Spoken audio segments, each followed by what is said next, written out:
This conference will now be recorded. Thanks. Actually going to pause the recording. This conference will now be recorded. Okay, so you'll see behind me a web address, a link, where when you're at home or even in the classroom, you can type that in and it'll connect you to our class. Almost everything I do in this class is at some point they're going to wind up on my screen here, on that screen, and on your screen at home. It'll look exactly the same way. You'll hear exactly the same thing. I'm recording this right now as we're progressing. This recording, I'll be converting it and I'll be putting it on YouTube and put a link on Blackboard. So, as I said before, 15 years from now, if the kids are acting up and you need entertainment, you can come back and watch this. You can watch it anytime you want. If you can't attend the class on say Monday night, and you aren't, it's such that you can't also view this live while we're broadcasting it, like now, you can time shift it. You can actually watch it anytime you want. Okay, however, you need to keep up with this course. This course is the kind of course where each week you progress and each week is built on what you learned the week before. So if you start to fall behind, especially with a compressed course like this where we're doing it in 8 weeks instead of 16 weeks, it can get pretty hard to catch up. And these departments now, they're very tough on incompletes. It's like you need like you need a writ from the Pope to get an incomplete these days. Okay, in fact, the rules now are that at least literally you can only get an incomplete if you don't need an incomplete. In other words, you have to complete the entire course and only miss like the absolute last thing, like a final or whatever. That's what they're doing at School of Public Health. Yeah. So it might be a little less rigorous here, but it is, you have to justify an incomplete. And I didn't feel like finishing the course is not justification for the incomplete. You need a reason for it. Okay, has to be approved by your advisor and your department head. Okay, so keep up with the work. I really can't emphasize that enough.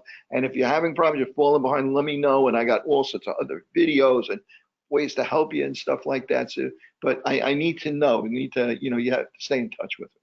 So that's the link where you can connect anywhere in this classroom, at home. When we're doing this class between 5:05 and 7:50 or whatever it is, whatever the exact time range is, when we're doing this and broadcasting here, that's the link that you would go to and you'd see exactly what you see on behind me and on your screen as well, and you'd hear my voice as well. So, and then again, you can go back and watch that again if you want, or if you miss it, you can watch the recording of it. Okay, so I'm gonna quickly run through. I posted a video which is kind of an introduction to online courses, because for a lot of people this is the first time they're doing this. Okay.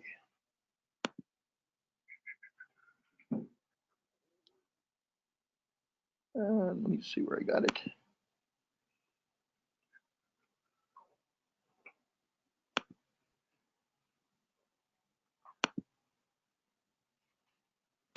There it is. Okay, I'll edit out the areas of dead silence. You ever notice that you listen to people on the radio, they never stop talking? Right. There's a thing, I guess, I guess there's some understanding among radio broadcasters. You can't have dead air. You can't stop talking. That's why a lot of stuff you hear on the radio is nonsense, because they got to keep talking. Whatever comes out of their mouth is what's going to come out of their mouths. If you ever watch a baseball game, you really catch that, because they just talk about anything that they can think of. Okay, so biostatistics. This course is called Fundamentals of Biostatistics. It's an introductory course. PH750 is intended for people that really don't have a background in biostatistics. If you have it, you don't have to have taken biostatistics before. It helps if you had any kind of background in biostatistics, even going back to like undergraduate or high school or something like that. It helps to have a little bit of a math background. It also helps to be comfortable with computers, because these days, most statistics is done using programs that are what you call vertical programs. They're programs specifically designed to do one thing very well. And we're going to be working with one of them. Do we know if SPSS is going to be free? We're going to talk about that. We'll talk about how to access it. Okay, my name is Tony DeVito. I actually graduated from this program in 1855, a long time ago. And I've been an adjunct for the last 22 years or something like that. You know the expression, always a bridesmaid, never a bride? Well, that's me. I'm always an adjunct, never a professor. So at any rate, my email address is adevito@hunter.cuny.edu. I can reply to emails within 24 to 48 hours, no problem, usually within 24. However, I need to ask you to, anytime you send me an email, put the course number in the subject line, PH750. My mail program automatically highlights anything that has that in the subject line, so I can't miss it, right? Otherwise, like you, we all get so much spam and everything else. If you have an odd email address or something like that, it automatically might send it into spam and so on. And I could easily miss it. So if you do that, I won't miss it. You want them to use their Hunter email? You can use any email you want. As long as you put that in the subject line, I'll get the email. Okay, so I was in environmental occupational health science, right? That was a track that we had here a while ago. It now moved over with School of Public Health to another building. How many of you guys know what Legionnaires Disease is? Yeah, that's what I'm active with right now, or have been up until the time. I retired from my day job in August, and I still get, I think I call back there every once in a while because they were a company that cleaned and disinfected cooling towers and treated cooling towers. And that's one of the sources for Legionnaires disease. And in fact, I'm working with the Department of Health a little bit. I have a little bit of a consulting arrangement with the Department of Health to review some documents that they're preparing for water treatment companies, because they know me as a person that worked at a water treatment company. So they figure if I can give them some sort of input where the water treatment companies won't automatically scream, "This is impossible, you don't know what you're saying, you don't know how our business runs." So I've been doing a little bit of work with them. But that was my main interest in the last few years, was Legionnaires disease. Okay, so as far as materials, course materials, we're meeting twice a week. We're meeting on Monday night and Wednesday night at the same time. I will be here each Monday and Wednesday night. So I told you that these recordings are very good because you can always go back and catch me in live. So I just lied right there. Next week, I will be out of town. So the next two sessions are going to be online only. Right now, I will try, if I can get a good internet connection, I will try to, at 5:05, go live for at least an hour. I'll post some recorded videos from previous semesters, some other stuff that I've prepared for other courses, online courses. I'll post that so you can follow the material, but I'll try and get online at 5:05 for at least an hour, so you get a chance to interact with me live, and we can exchange information. You can ask questions, and I can keep track of how you're keeping up. So, but normally every Monday and Wednesday, I'll be in here doing exactly what we're doing now. Okay, every once in a while also, as we get closer to an exam, I'll pick out a weekend day or an evening or something like that when I'll have a help or review session. So since when we used to teach down at Brookdale, you remember this, at 25th Street, and students used to ask me, "Where's your office?" Well, as an adjunct, I used to tell my office is parked at a meter on 2nd Avenue, because I didn't really have an office per se. So it was a little bit difficult to meet with students and so on, and also because I'm only here, when the class, usually only here when the class is going on. However, I can always turn up a little early or a little late, but I also offer between exams and as we get closer to exams, I'll have helper review sessions online. So on a Saturday morning or something like that, or an evening, I'll go online, and if you want to join me, it's voluntary. You can join me online, and if you have questions, I'll set up a place in the discussions forum where you can post questions that I'll address during that online session. If you are available, you can actually type in the chat box or talk online with me and so on, and I'll record those sessions so that other students or yourself, you can always go back and benefit from it as well. Okay, now you do know we're going to have 2 exams, exam 1 and exam 2, and at the end of the semester, the very last session, you'll have a choice of taking a 3rd exam or doing a project. So if you're taking the course online, it's kind of hard to show up and actually do a presentation. You can actually choose to take the exam or do a written presentation only. But I would greatly prefer if you do the presentation instead of the exam, because that gives you a chance to actually apply the principles that we learned and to a set of data and analyze that data, do a little background research on it, and so on and so forth. It's not a capstone or a thesis or anything like that. It's a simple project. It's not going to be that much time, but it gives you an opportunity to really get your hands on this stuff once you've actually learned how to use the software and how to apply the statistical tests we're going to be learning. So I'm going to be encouraging you to do a project, but I'm not going to hold a gun to your head. You're not going to have to do it if it's really difficult or inconvenient for you. Okay. So brick and mortar, online, hybrid courses. What do we mean by that? Okay, brick and mortar. We're in brick and mortar right now. Because we're sitting here, we're in a physical facility. You actually come to the class, you show up, we have a discussion, a lecture, lab, and so on and so forth, and then we all go home. And you can take the course that way. If you prefer, you can come in here every week, except next week, remember. And we can actually do the classes as if we were in the 1960s when I was in college. Okay, so there's a brick and mortar. Okay, that's what it looks like. Okay, you can take the course online. Okay, so in other words, you could sit at your computer and actually see recorded videos if you want. You don't have to tune in at a specific time, but I will be recording and broadcasting at a specific time because some students are going to want to do this as a brick and mortar course. So you can tune in at that time, watch the lecture, watch the labs, take part in it and so on. Or you can wait for the recording within a day or two, and you can then view the recordings and be able to work on the assignments and literally do all the work people are doing in class here you can do online. Now, one little twist on that, it's all in the cloud. That's what that's all about. Okay, so if I have a good picture, I'm going to use it, so get used to that. So at any rate, the hybrid part of this is an arrangement that we've done with some classes where the problem with online courses is that it's difficult to administer tests with an online course. It's also difficult to have presentations where students can view other students' work, they can present their own work, and so on. So that's difficult to do. So we have a version of this called a hybrid, where you come in 4 times, physically required to come in 4 times. The first session, like now, so we can explain all this, the 2 exams, and the last either exam or presentation.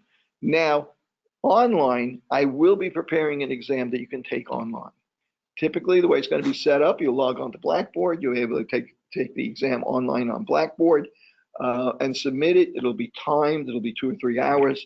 It'll be timed just as if you are taking an exam here in the classroom.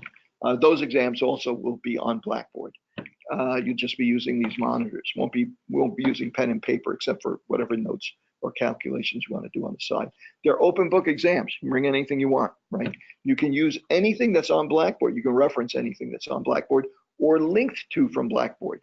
You can't work with someone else. You can't discuss it with someone else. You can't communicate with other students and so on and so forth, but you can literally anything else that we have that's a resource as part of the class you'll be able to use. Okay, so it'll be open book. The only problem with that is very difficult to enforce. There are all sorts of things nowadays where real online courses they actually use the cameras in the computers to watch you as you're taking the course. They have test centers where you go into a convenient spot, take the test with a proctor, and the test is preloaded on that device. But we don't have that facility, at least not yet. So I have to trust you to be fair to the other students and to yourself. And usually you guys are public health people, your ethics usually are pretty good just because you're getting into this field. So I got to tell you, I haven't had much of a problem with that. Okay, otherwise everybody getting 100. Trust me, not everybody's getting 100 on these tests, right? So I know they got to be somewhat honest. So at any rate, so that's the deal on that. Okay, it's and that's the reason for the hybrid. Occasionally some instructors, some advisors, some departments want you to come in for the test, so it can be basically a proctored test. That's really the difference between the fully online and the hybrid. But you're always welcome to come in here anytime you want. Okay, yeah, don't fall behind. Time management is everything in here, especially in the summertime with this compressed course. We're gonna basically what you're gonna learn about is how to analyze, how to organize, analyze, present numerical data that's generally associated with health, public health, epidemiology and so on and so forth, and also to apply certain statistical tests to it. So you can determine whether or not one population is different from another population, whether or not one drug of the efficacy of one drug different than another drug, and so on. So how are we going to do this? Well, we're going to use a variety of tools. You're going to get used to these numbers. We're going to do a little bit of we're going to be working with a little bit of probability. We're going to learn about normal distributions. We're going to learn about hypothesis testing, t-tests, statistical significance, p-values, sampling. We're going to learn about regression. We're going to learn about correlation. We're going to learn about odds ratio. How many of you guys these things sound familiar? When you read an abstract, they'll say something like the blood lead level of the children in this study was 5.3 parts per billion, confidence interval 4.8 to 6.3. Sound familiar?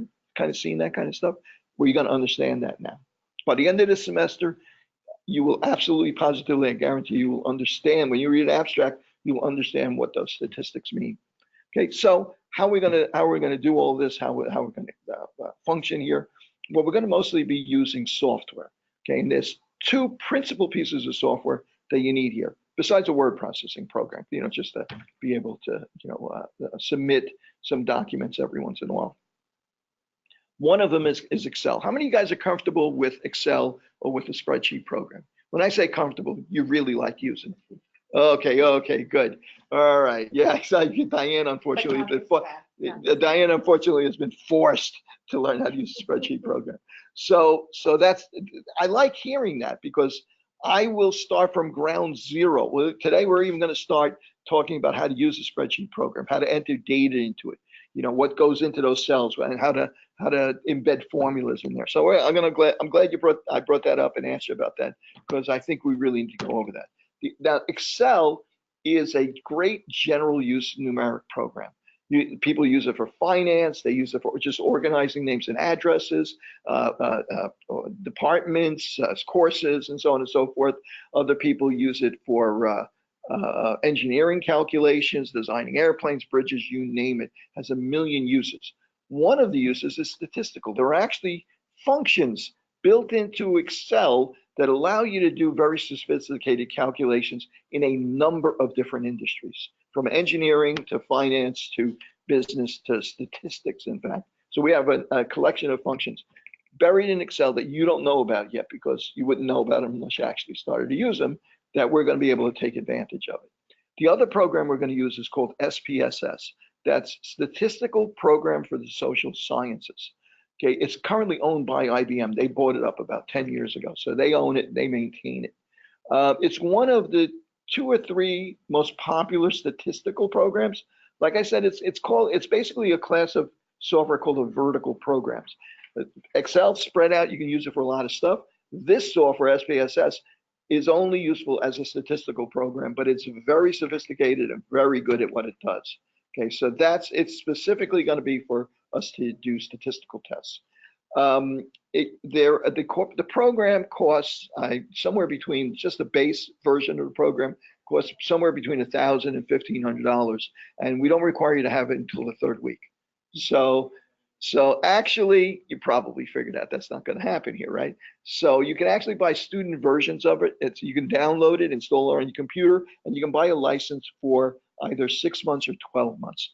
A 6-month license, which obviously more than we would need, it goes for like $35 or $40 at the worst. However, there is another notorious a bunch of bandits that left here and took all the EOHS instructors and ran away, and they are fortunate enough to be able to get a license for it as part of their, technology fees or something like that, or unless maybe they have some other arrangement. Tell you the truth, I don't understand how they could have it and it couldn't be CUNY wide. So it doesn't make any sense. Tech site and see, I didn't look there. Yeah. The tech site for Hunter as a student lists all, not just these, yeah, all the software that's available to you for free. Yeah, I think you can get Microsoft Word for free. You might Microsoft Office, the base version, for free.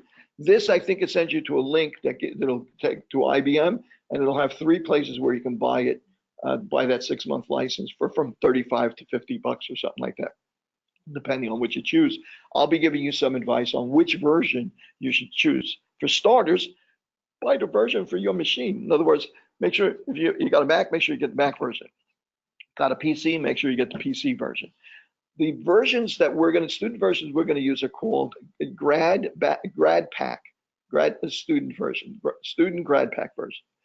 There's a couple of them. There's the base grad pack version and there's a full grad pack version. The difference is about $15.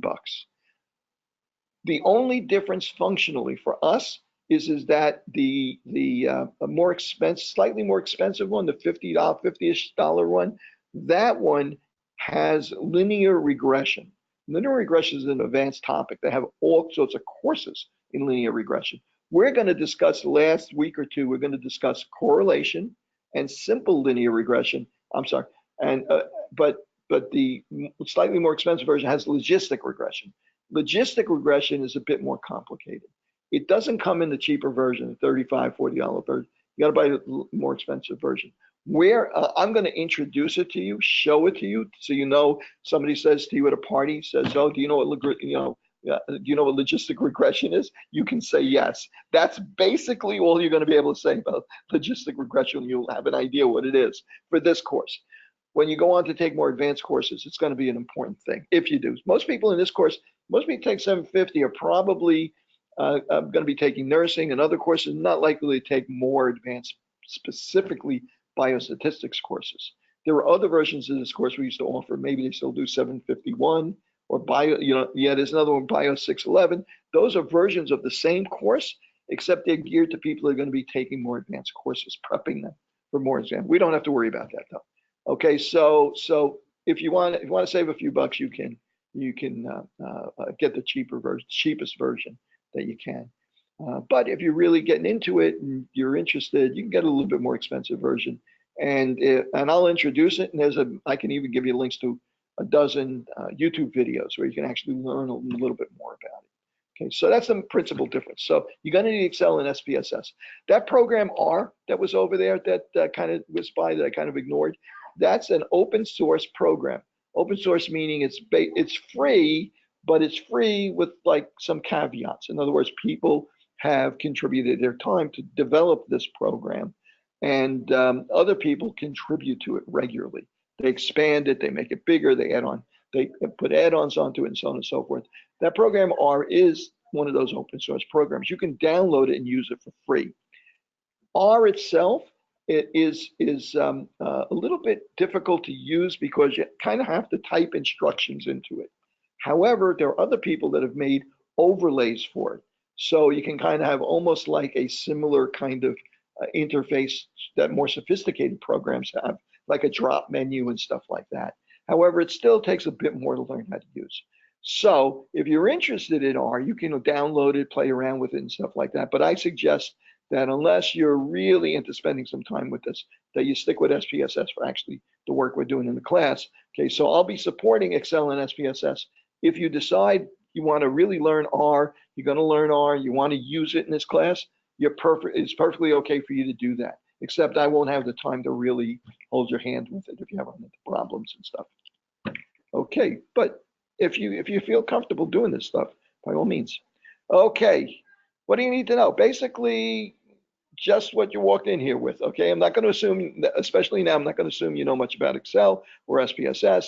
Hopefully, you have a little bit of a math background. You want to be able to use a computer or feel comfortable with a computer. You need to be able to access Blackboard. Everything we do is going to go through Blackboard.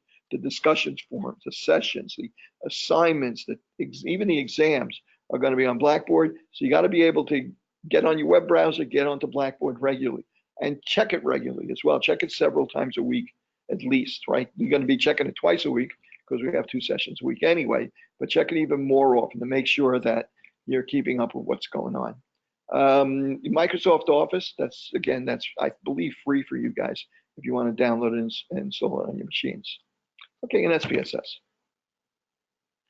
Okay, how's this whole thing going to work? Which is also, I think, on one or more of the computers. All of the computers here, all of the computers at every CUNY facility at 68th Street on the 10th floor there, all of the library computers all have SPSS, R, Word, and Excel on them. So if you need to get to any of this stuff, you can do that. Hi, have a seat. Okay, so what is this course going to consist of? Okay, so it's going to be brick and mortar. I'm going to be here. I'm going to give you a lecture, and I'm going to actually do some lab work. I'll have some examples that you'll be able to work through. I'll give you some data. You'll be able to work on these computers as we're talking, and you're watching me run through a problem up here. You can mimic what I'm doing and get used to it. Okay, kind of like holding you remember the kid that would hold the seat as you roll. So maybe the labs are a little bit kind of like that. Yeah, but then you want to go home and you want to actually practice this stuff as well. Just like anything else, if you only ride a bike once a year, you're not going to be very good at it after a while. Okay, so so we're going to have lectures, labs, lectures here. There's going to be assignments. Technically, I think we list 6 assignments, but really it's a bit more because, for instance, as we progress, if assignment 3 is about hypothesis testing, you may see it listed as assignment 3A, 3B, and 3C, because 3A would be about one kind of hypothesis testing, say like a single sample t-test, for instance. 3B might be about independent samples t-test. 3C might be about a paired sample t-test, right? There's 3 different areas, and I'll break that up so that it's a little easier for you to digest instead of giving you one assignment 3, and you kind of you can kind of get lost in hypothesis testing because a lot of different ways to apply it. You got to complete the homeworks. Now, what's not visible in the syllabus? In the syllabus, it describes this draconian system where if you're 2 minutes late on the homework, you lose 10 points. If you're 3 minutes, you get a 0 for the homework. Okay, I really, in order to encourage you to keep up with the homework assignments, which is kind of the key to this whole thing, right? What I do is I put a due date on the homework. If you make an attempt, you can have multiple attempts. I set it up so you can have multiple attempts. If you make an attempt at the homework by the due date, you can go back anytime in the rest of the semester, redo that homework until you get 100%. I've had some students go back and do homework 6, 7 times until they just kept plugging away at it until they got 100%. Okay, no dishonor in that, because by the time you're done, you know how to do that homework. Okay, but the key here is, you heard the first part. I want you to make an attempt, right? That's the trade-off. You make that attempt. Now you could get 10% on it. I don't care, 30%. At least I know, at least when I see what you get on it, I know I got to go back over that stuff. And you know you got to go back over that stuff. And I know that maybe if the whole class is struggling, I know I need to go over that stuff again.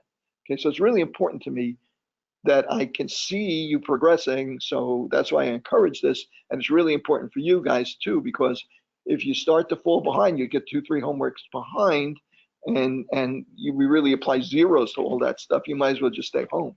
And I don't want you staying home, right? At least not unless you're watching it online, right? So that's the way that deal works. So we all understand that, right? You got to attend. It's a due date, but the due date doesn't mean I have to be 100% right on it by this time. I have to make the effort and try it. Okay. And you notice there I also mentioned that last session of the semester, you'll have a choice of taking a 3rd exam or completing a project. When we're done with the 2nd exam, we'll look forward. In other words, don't worry about that now. When we're done with the 2nd exam, we'll have 4 or 5 weeks left. What am I saying? We'll have 2 or 3 weeks left. Remember, everything I say is going to be half, right? We'll have 2 or 3 weeks left, and there'll be enough time for you to get your head around which one you want to do. Okay, 15 weekly sessions, except our weekly sessions are twice a week, right? So compress that into, 7.5 weeks or 8 weeks. Okay, everything is going to be on Blackboard. Critical that you'll be able to access it. Okay, this is what Blackboard looks. How many of you guys have never used Blackboard before? Everybody's used it? Okay, good. How many of you guys first semester at Hunter? Nobody. How'd you wind up coming here for so long without taking biostatistics, the introductory biostatistics? Oh, you were undergrads. Okay, so you've been here. Oh, wow. Okay. All right, good. So that's what Blackboard looks like. Ours is a little bit of an offshoot on that. Hopefully you'll be organized enough that you'll be able to get around on it pretty easily. Okay, so access to Blackboard. Textbook. Textbook is also an open source textbook. It's free to download. It's in its third edition. It was developed by 3 statisticians initially, and people have kind of contributed to it, did corrections, expanded it, and so on and so forth. It's just like a regular, it's just as good as any commercial textbook that we've been using. And it also has problems in the back of each chapter, and many of the problems have solutions with them too. Minimum, they have answers, but for most of them, they actually have the step-by-step solution to them also. So the textbook, I'll be assigning readings in the textbook, but I'm not going to check to make sure you read it or anything like that. But you should maybe keep an eye on the textbook and read it in parallel to the material that we're doing in class. And I'll give you the sections before class that we're going to be covering. Okay, so there's the textbook, Open Intro Statistics, and there's the website, openintro.org is the website where you can go to download it. They also, on that website, they also have videos for each chapter in the textbook. So you can actually see their videos for the material that's in the textbook that we're going to be using as well, besides my videos.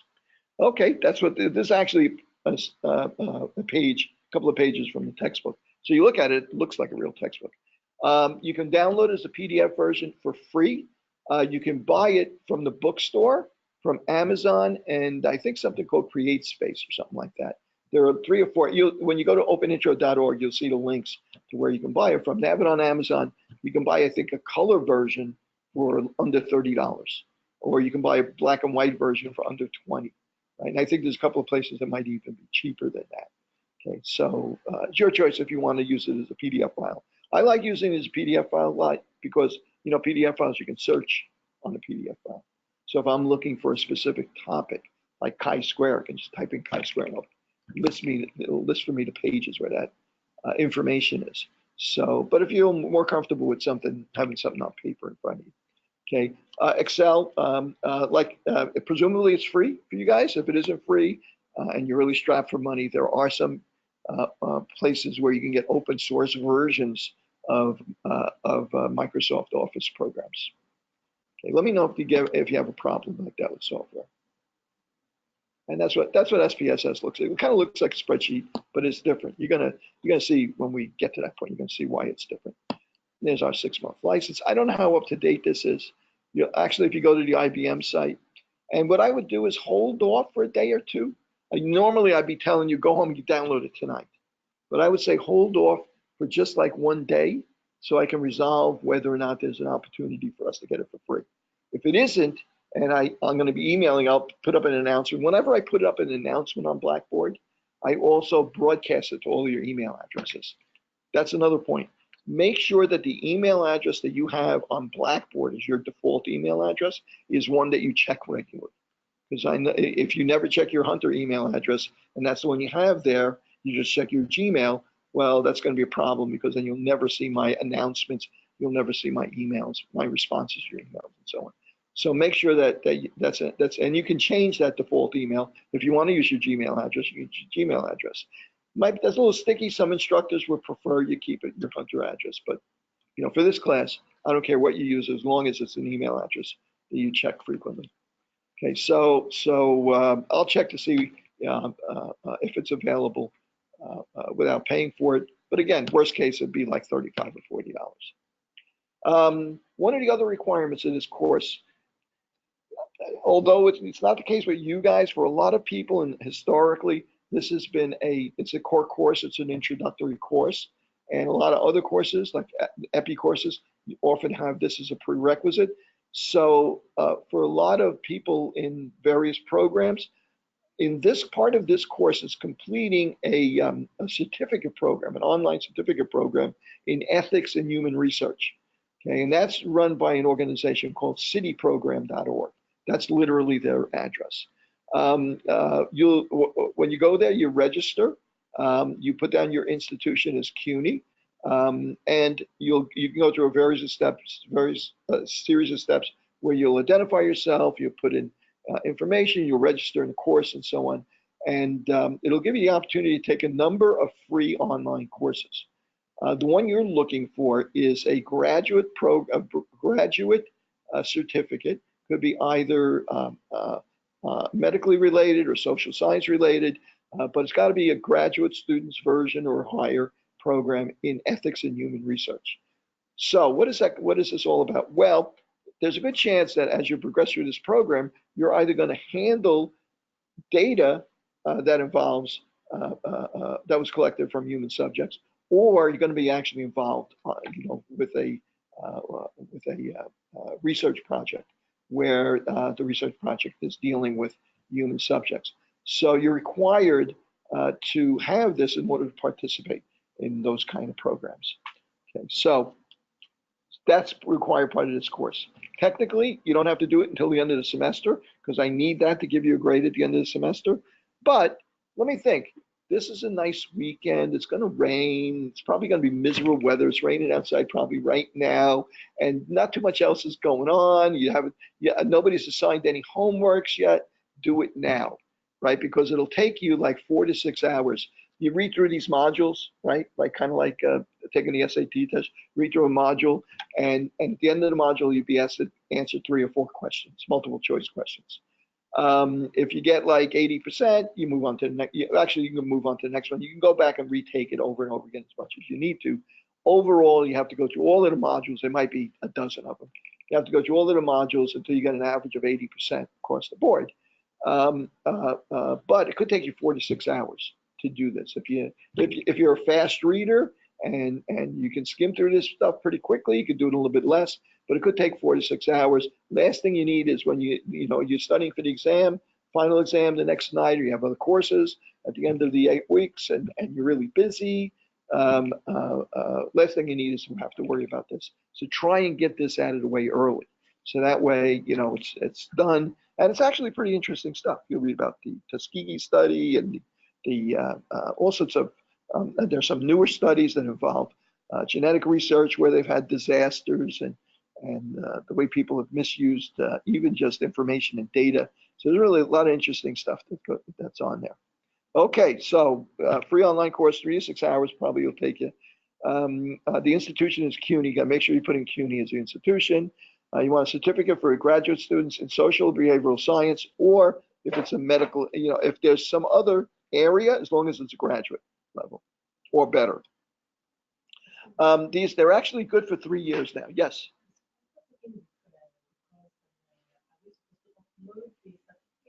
Yeah, I'm going to have a place on Blackboard. I didn't put it there yet because I didn't anticipate you'd be ready to do it. But if you have it, they expire in 3 years, right? So in the past, they've told me that if you've taken it within the past year, that you can use an existing certificate. Okay. Now that was back in the days when they expired in a year, but if you have more than a year on it left, if you upload it, that'll be good enough for me. Okay. If you have less than a year on it, instead of taking the whole course all over again, you can take a refresher, which will take like half the time, and then you can upload the refresher certificate. Okay. Okay, this is kind of what it looks like, or what it used to look like. It might be a little bit different now. There's a version of this where they actually list the modules instead. Okay, so, in-class attendance is not required if you're taking this as an online student. We are having a little bit of debate right now about whether the nutrition students are required to turn up brick and mortar or hybrid or something like that, but I'll resolve that within the next few days. Okay, hi. Okay. Okay, I think we beat this to death. Okay, voluntary. Oh yeah, like I said, I have occasional help and review session. That's not me. That guy's scary. That's not, that guy? No. Okay, good. Blackboard. Oh, the discussions board. Since many of us will never be back in this classroom again, and I haven't looked, but there may be people that have logged on since we started that are listening to me right now as we speak and looking at the screen that we're seeing back here. Okay, in order to communicate with one another, to have an active discussion, to have a class participation, if we're not physically in the same room, then we have to have a mechanism for doing that. Blackboard has a tab on the left-hand side called discussion boards, discussion forums and discussion boards. If you click on that, I've created the first thread in that discussion board. And basically what it is an, introduce yourself thread. So in other words, go there and you'll see on Blackboard as assignment 0, you'll see a request that you go to the discussions forums, you click on that particular thread, and you add your comment to it. You create a new, yes. It didn't work. What happened when you tried it? Did it just not let you create a thread or something like that? Okay, I'll try. I'll give it a try. When we get done with this part of the lecture, I'll give it a try and see how it works. But we're going to use that to communicate. In other words, and actually it's part of the class. Your class participation grade will be based on your activity on the discussions board. Because otherwise, I may not ever see you, right? I may not ever know when you're logged on. You may be using some secret name when you log on, and trust me, at my age, I won't remember who you are 6 months from now. So that's not really true, but it's getting close. So anyway, so I need you to get used to using that discussion board. We'll make sure that it's working properly. Okay, so for starters, you'll have places there where I'll post questions and answers. I'll put a link there where you can post questions about specific assignments, about what's going to be on an exam, about what questions I should cover in review sessions. So I'll put some specific ones there. I'll also put a general Q&A one there. So you can just put any question you want. You can post anonymously if you want, if you're a little bit timid, right? But functionally, if I don't get to it in a day or two, and you happen to notice, well, a student had a question and you know the answer to it, you can post the answer to it, right? Right? That's great class participation. And you guys can have an exchange about it if you want, if it's not clear and you guys want to debate about it.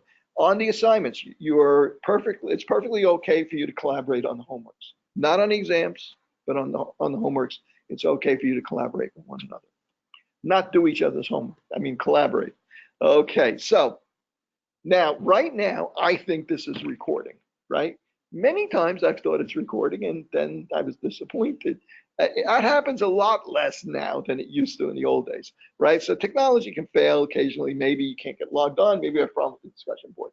We'll always be able to work that. We've been doing this long enough that I know that if there's a problem with it, we'll get it worked out. Right? We're never going to get painted into a corner. Okay, so I think that's pretty much what we need to go through here.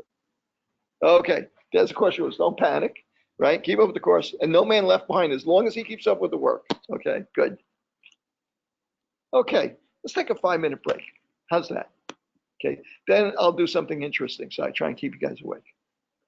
Okay, doke? Okay, good.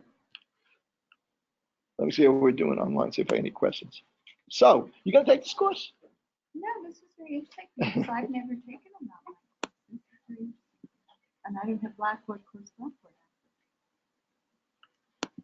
Let me pause the recording there so I can chat. This conference will now be recorded. It's got me believing it's recording. We'll see later on if it really did. Okay, so on Blackboard, if you go into sessions and you go to session 1, okay, it ever opens.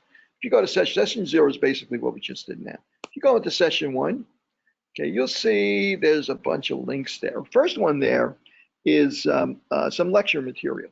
These videos, what is biostatistics, a brief history of statistics, these are videos, these are trimmed down videos, short videos, maybe 5-10 minutes each, from another professor that I work with, Levi Waldron. Let me talk to you about Levi. Don't go away until I get a chance to talk. He's wonderful. Yeah. So these are short videos. I've kind of trimmed down his videos into little segments where you can answer each one of these different questions. And occasionally you'll see me post somebody else's video on there because I think that it's a pretty good explanation and it's pretty comfortable delivering the information. And there's the PowerPoints that go with it usually are on there as well. But for right now, what I'm going to do is I'm going to go ahead and jump into, and I will be using that same PowerPoint going through it. You can follow my version or his version if you want to look at those videos. Okay, but I'm going to jump into our lab session. Lab session is the portion of the class where we actually start to do some things live, online, and physically actually go through the process. And you'll notice that as part of this, one of them is a PowerPoint file where I step through some discussions, and the other part is a series of exercises. and you'll see they're noted, they're numbered. It's not easy for me to rearrange them on Blackboard. There's some little quirks on Blackboard that make it hard for you to add documents in exactly the order that you want to add them in, and they kind of get jumbled up. But they're numbered. You can right click on these. If you're on a Mac, that's option click. You can right click on these. Well, is it control click? Yeah, it's control click. Nope. It's control click is a right click. Control click and say save link as, and you can save it to your desktop. In other words, navigate to the desktop and just say save. So if you want to, you can save each one of those 8 files to your desktop. And I'm going to step through them right now. I'm going to do things with them right now. So introduce Excel and SPSS and just the very beginnings of statistics. I'm going to go through them right now. And if you have them on your desktop, you'll be able to open them in Excel or open them in SPSS, and you'll actually be able to do what I'm doing with them too in a window on your own computer. So I've actually done that already, and I'm going to open up the first one.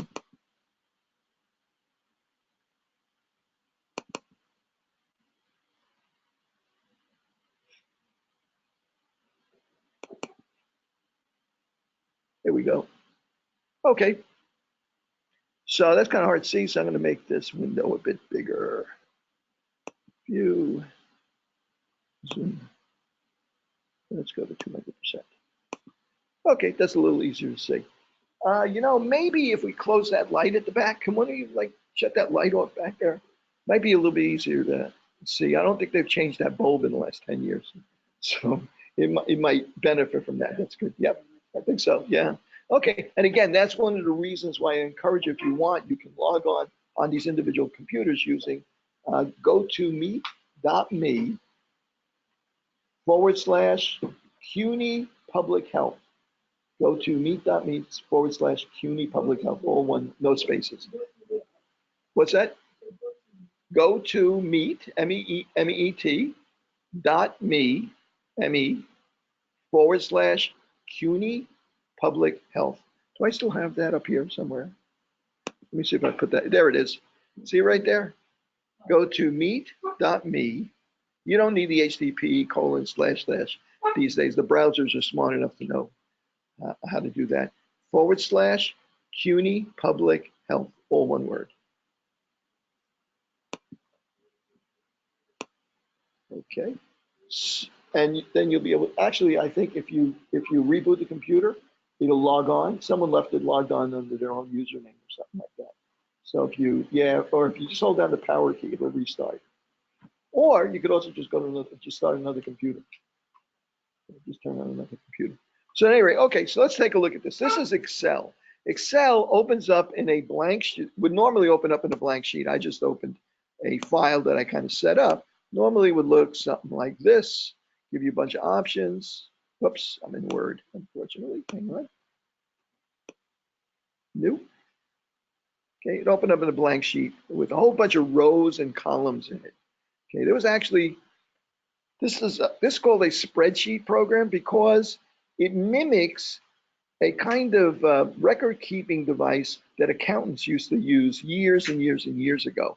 If you ever remember in Christmas Story, Bob Cratchit is always already bent over, doing sums and debits and credits and stuff like that with a little quill pen and stuff.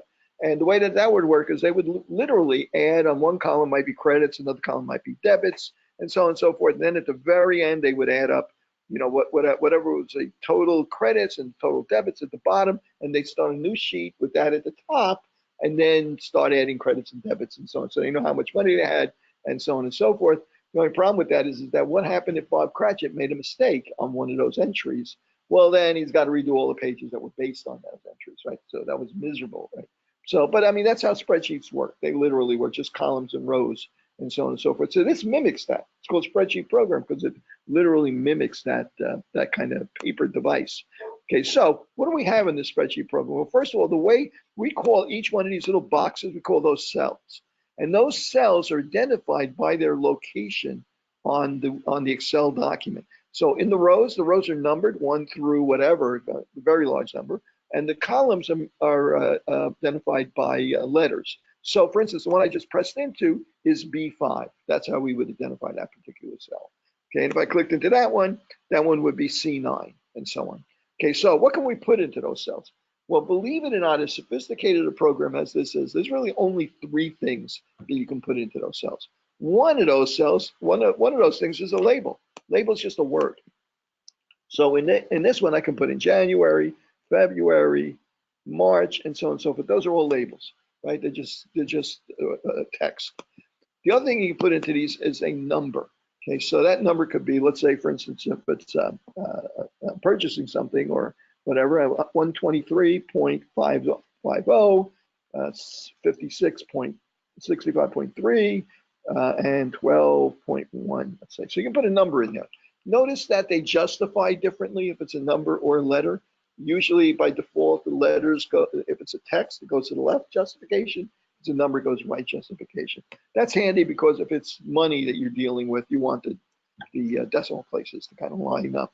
You can always change that formatting. You can highlight a cell and change the way it's formatted, whether how many decimal places it has, whether it's bold, red, white, and so on and so forth.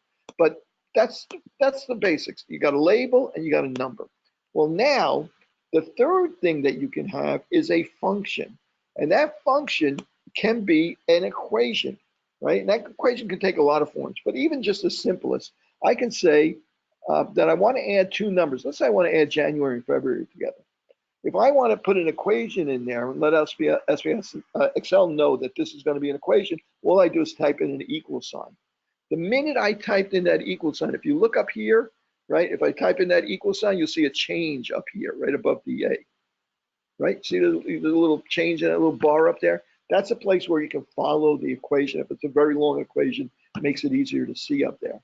So that equal sign, I can tell it that I want to do a calculation in there, right, a formula. So I could actually type in 100 plus 23 and hit enter, and it's 123. I can actually just type that in. I can type in equals 34 divided by divided by 12, and it tells me what that's equal to, right? Simple enough. I can also use that in a way that allows me to do operations on other things on the same spreadsheet. Equals, let's say equals, let's say I want it to equal what's in this cell over here for January, plus what's in this cell for February, plus what's in this cell for March, right? All I would have to do is type in C4, the cell, plus C5, plus C6. You'll notice I didn't actually type it in. I took a shortcut there. I didn't mean to take that shortcut this early, but I did. And I hit enter and it adds them all together. I'm going to do it again as if I was going to do this just manually. C4 plus C5 plus C6. So you can do very sophisticated calculations that way.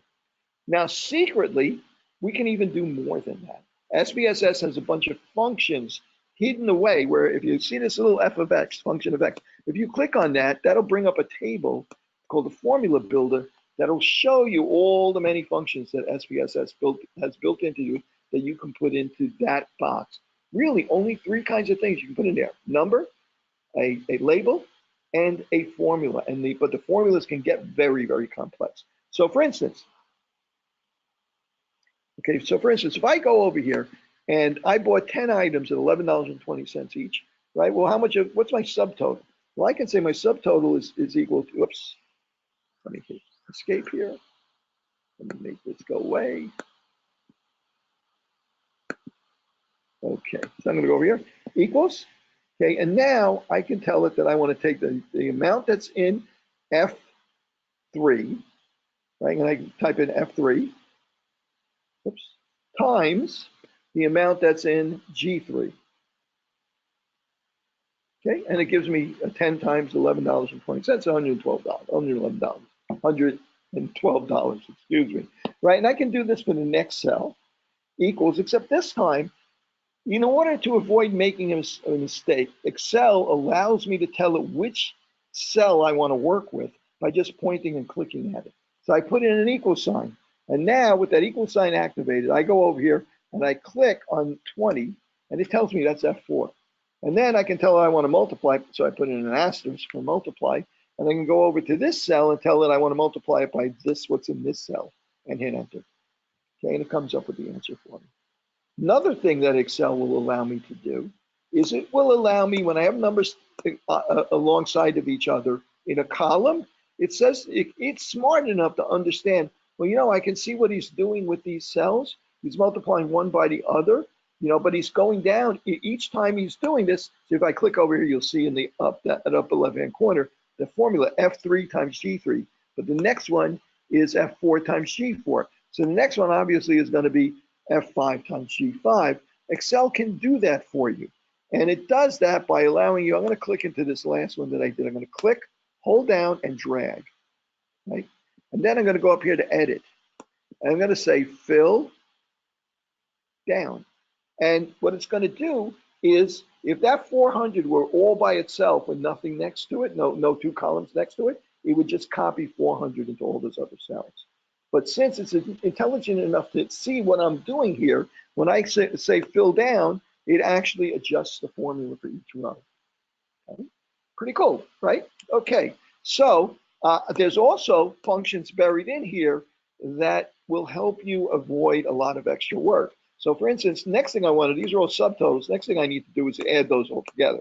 So I could do it equals H3 plus H3 plus G3 plus, so H3 plus G, H4, H5, I could add them all together, or I can use a built-in function called sum, parentheses.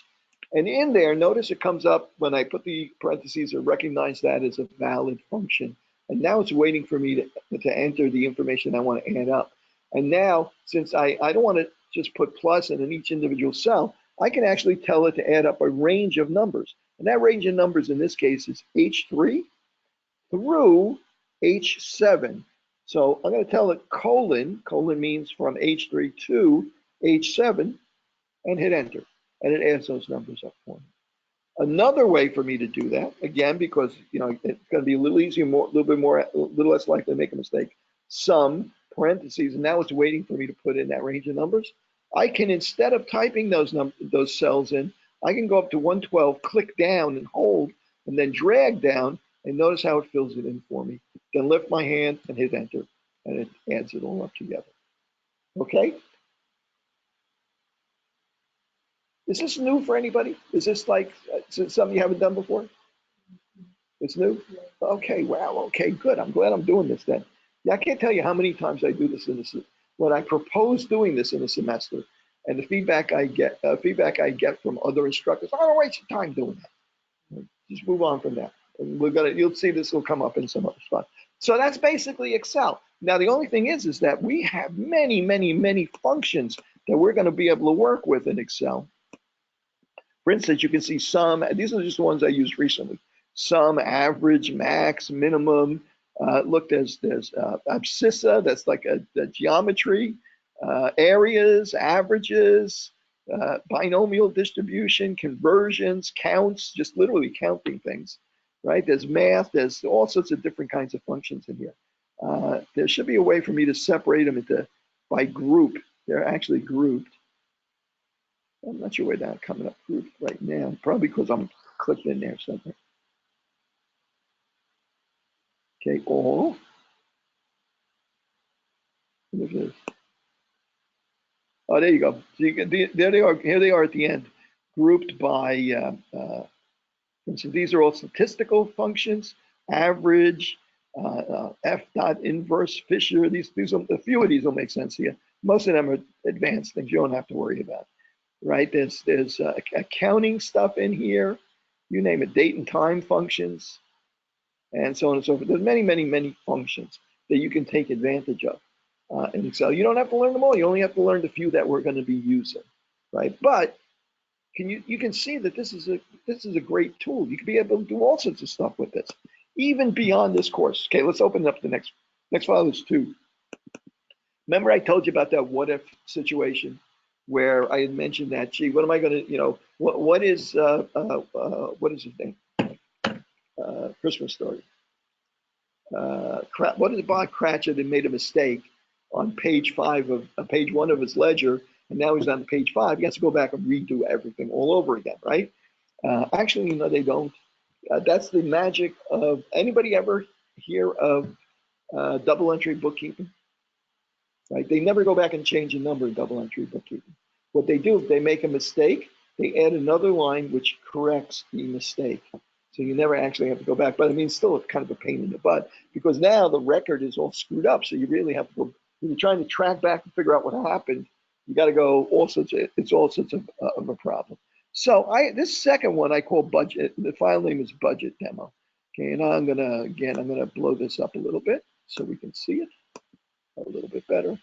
And you can do this on your own with me. You can do it with me or whatever. Okay, so I'm going to take advantage of a few functions that we know right now. For instance, sum equals sum. What's the sum of my total bills each month, my debits?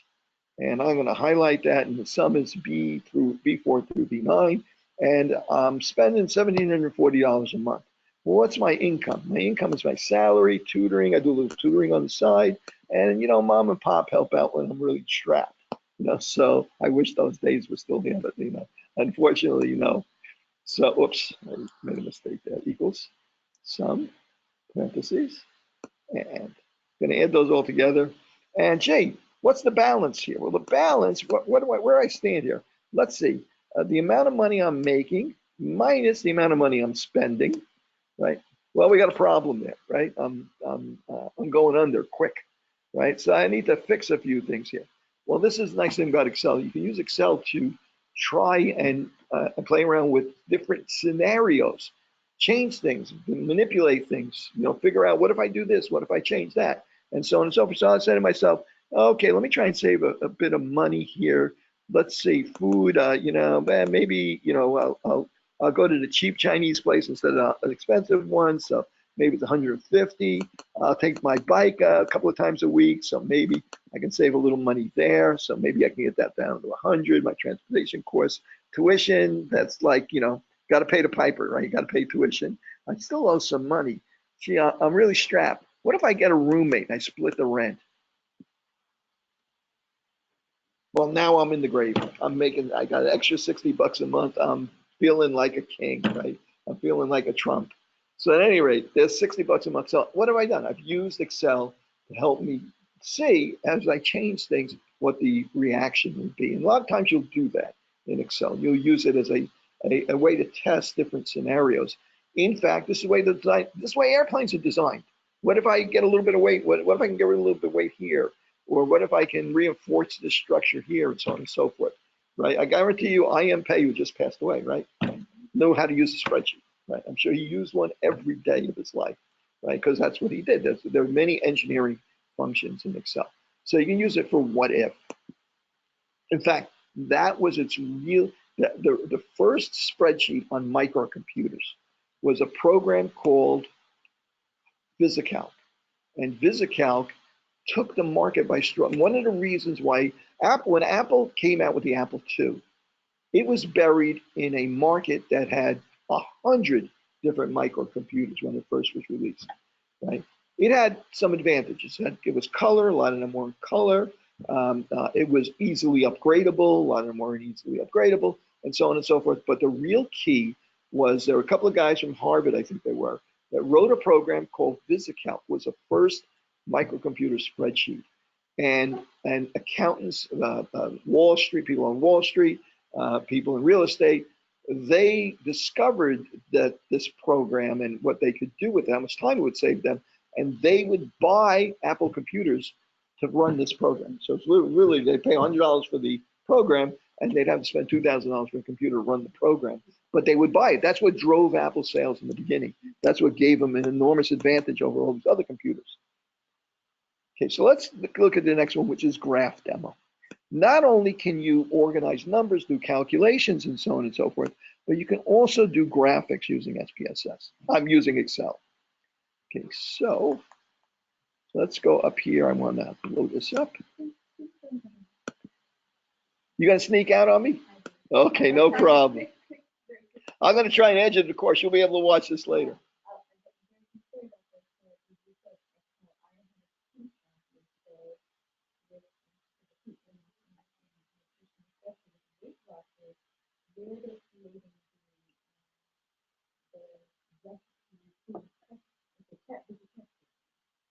recipes for the frozen food.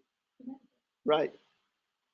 And my job, and they actually use spreadsheets that you were saying before. He was saying very complex spreadsheets that were interrelated of like 10, 20, 30 pages for each frozen food, given you buy in a supermarket, where everything step by step was taken and fed into the computer and took it home. Oh, no kidding. So you can do the formula. You can see the formulations. You can see if they reduce the fat in this one or how much cholesterol. Yeah. Really what you said, I was very basic Excel. I was where I had to learn because these were also not only each tab was interconnected, but sometimes Pages. Yeah. different files, Yeah. which you can also do were interconnected. Right. And this, one mistake and really blew the product, but that's how Excel did its thing. So frozen food items, how they're testing this actually cooking, preparing this frozen food packaging in the store is through precision. But not so many years ago, through spreadsheets that were drawn, and I had to learn, which I've now completely forgotten, this it had an internet, which would be very helpful. You can also for this job, yeah. Now, these things would be very Yeah. helpful. Not only that, but you can actually take a table, take a section of an Excel spreadsheet. You can take a table and put it into a Word document, and you can go back to that table in the Excel file and say something changes. You got to change a number in that table, and it'll update all your other Word files that use that table. You have to interconnect. Yep, that's right. You have to link them. It's a very good thing. To learn how to do that also for your papers and later work. Clearly a benefit a lot of people don't. Yeah, this is the really what you're learning here is this is an immensely useful tool for a lot of things. So even beyond what we're going to use it for in this course, this is a really valuable tool for your futures to be able to do this kind of stuff, use this program. Yeah. Yeah. Right. So I would thank you. Take care, Diane. Okay, so now these numbers that you see here, they're mold spore counts. For instance, in environmental occupational health, we occasionally test the air. We use these devices. We use an air pump, and we use a little cassette with a little, basically it's a filter. It's really actually a little glass slide that has sticky stuff on it. We suck air through it, and when dirt in the air, particles in the air impact it, they get stuck on it. Some of those are mold spores. So you take a 15 liter per minute air pump, you suck air through this mold spore trap. Mold spores get stuck on this thing after 10 minutes, 150 liters. You take the mold spore trap, you send it to a lab, and a microbiologist opens the thing up, puts it under a microscope, and he actually counts the number of mold spores that got trapped on there and attempts to identify them.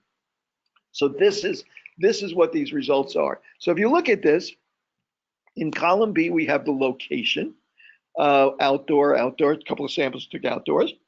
Then we took some samples near the fifth floor receptionist, whatever that is, a conference room, a hallway, fifth floor finance offices, fifth floor.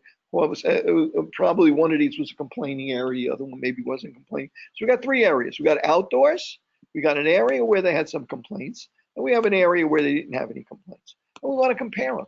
Right. Well, I'm looking at the numbers and yeah, it looks like this is maybe is this higher than that? It's kind of hard to judge this, especially if there's a lot of numbers. This isn't fairly that many numbers. Let's say I want to display this graphically. One of the things I can do is highlight for Excel. I can highlight the data that's stored on Excel. And notice that it's formatted in a certain way, in two columns side by side with the titles at the top and so on. And from there, I can go into Excel and I can tell it, I want to do something with this. I want to, where is it now? This is a new version of Excel for me on the Mac, so it might take me a little bit to find out where this stuff is. How about insert? Yeah, I think it's an insert. Give a chart. No. Here we go. If you notice over here, there's a whole area where you have tables, where you have graphs, and so on and so forth. I'm going to click on this one. And I'm going to say I want to make a column graph, right? A bar chart, which is columns. Okay, so I'm going to click on, I'll use that one right there. I'll click on that and see what I get. Oh, look at this. Now look at this information displayed graphically. It's really easy to see how much higher the mole spore counts are outdoors than they are indoors in either location, and also that there's no dramatic difference between the two indoor locations. So look at all the information that I got there that was immediately visible to me, that was much harder to read and interpret when we were looking at it that way. Okay, why did this work so easily? It worked so easily because I knew how to format the data, store the data in Excel, and highlight it so I could literally do this. Let's see if I can't do another kind of chart. Let's see 3D.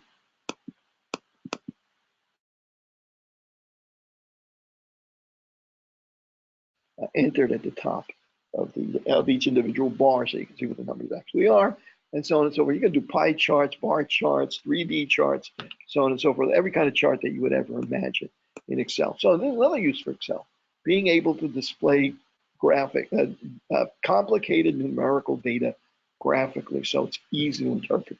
That's another one of the things that we're going to be learning during the course of the semester.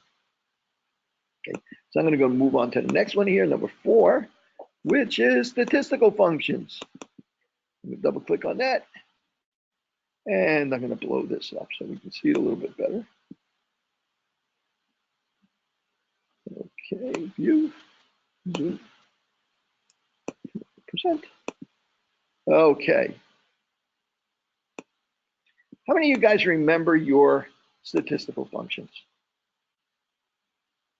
Mean, median, mode. What's the mean? Middle. Well, yeah, kind of the middle, right? It's the average. It's the arithmetic average. How about the median? Say middle number. Okay, good. The median is really the middle number. In other words, if you have 10 values in a row, the median is literally the middle number. I just said something weird though, didn't I? The middle number among 10. There's even number of numbers. There's no middle number, right? So the median is the average of the two middle numbers, like the 5th and 6th number, right? If we had 11 numbers, then we could have a middle value. So the median is just the middle number. The mean is the average of all of those numbers. Okay, what about the mode? What's the mode? Anybody remember what that is? The mode is the value that occurs most frequently. Okay, so like if I had 3 people, if these were ages, or if these are blood pressures, if I had 3 people that had a certain, like blood pressure 80, the mode would be 80, the most frequent value that occurs. Minimum, maximum, that's no secret to that. It's the smallest number, the biggest number. The range is the difference between the biggest number and the smallest number. Okay, so let's give that a try right now. So it would be really convenient if SPSS had functions that would do this for me automatically. So here's a sample of 10 people's blood pressures, right? And which is in lower number. It's not diastolic, right? It's a lower number. Diastolic blood pressures, right? Okay, good. That's why I like having health people around with me so they can keep me straight on this stuff. So what is the average of those numbers, the mean? Well, in fact, that we don't have a function mean. So if I put in parentheses, nothing happens. We do have a function average. Same thing. Parentheses, and now it's waiting for me to tell it what numbers I want the average of. And I can just simply highlight A1 through A10. Hit enter, and the average of those values is 82.5. Well, how about the median? Okay, let's try that. Median. And in fact, there is a function called median. And I can highlight that. Whoops. Kind of screwed that up. Parentheses. And then click, highlight, and close parentheses and enter. Median's 80, a little bit different. How about the mode? Parentheses. Okay, let's see what the mode is. Click, enter, and it's 80, right? Because you see why it's 80. There's 1, 2, 3, 4 people in it whose blood pressure happened to be 80. How about the minimum? What's the lowest value there? Well, I can kind of look through. If it's only 10 numbers, it's easy enough for me to look. What if there were 2,000 numbers? That'd be a little bit more difficult, right? But I'm going to do it here in a moment, minimum, right? I'm going to do it here in a moment. I could have done it just as fast for 2,000 numbers as for 10 numbers. And the maximum, there's a function called max. Okay, and you can look these up by clicking on f of x, or as we go through the semester, I'll be pointing them out to you, and you can just learn the ones that we need to use. And the range is equal to the maximum minus the minimum. Simple enough, right? So we have functions built in here that as we learn these functions and how to apply them, they're going to help us do some important calculations that are in statistics that we're going to be repeating over and over and over again. It's going to save us a lot of time and effort. So I'm going to go close this. And then I'm going to go to the next one. Let me see what this one is. 7. Okay. Okay, I'm going to open this one. I'm going to open number 7. Okay, those are pretty much the same numbers as I had before, right? So notice I put BP on the top to represent blood pressure, and then I listed the 10 numbers, right? I put them in here purposely in that format because, by the way, if I want to, I can format these so that they are centered. I can make them bold and so on and so forth. If I right-click, if I right-click or control-click on the Mac, or I click on the PC and go down to Format Cells, I can do all sorts of interesting things if it ever comes up. There it is. Okay, I can play with the alignment. I can play with the number of decimal places. I'm going to put 1. I can put, if it's currency, I can have it display a symbol. If it's a time and date, I can tell it how to display the time and date. I can put a border around it. I can change the font and so on and so forth. So I'm not going to bother with that right now because I'm not concerned about that. I'm going to take this file. Remember, for instance, in the average, I said average, parentheses, and then I highlighted the numbers to give me what the average of those values were. So we already just did this. Well, I'm going to take this Excel file, and I'm going to save it all by itself on my desktop. Save as. And you may have already put it there. Actually, if it's already there, it's probably going to tell me, don't bother. Actually, I think these files are in a folder, so I think it's going to let me do that. Yeah, so I saved it. Now I'm going to close the file. I'm going to leave Excel running, but I'm going to close the file. The reason why I did that is because I'm about to take that file and import it into the program called SPSS. Okay, SPSS doesn't like working with files that are already opened in a different program for a number of reasons. Right? They could, the other program could change the files and so on and so forth. Right? So what I'm going to do instead now is I'm going to open SPSS. I have SPSS open down on my computer here, and you have it on your computers as well. There it is, that little thing with the sigma.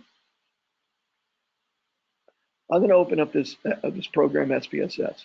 When it opens up, I'm going to get a box that's kind of a template. This is the same version that you would wind up working with.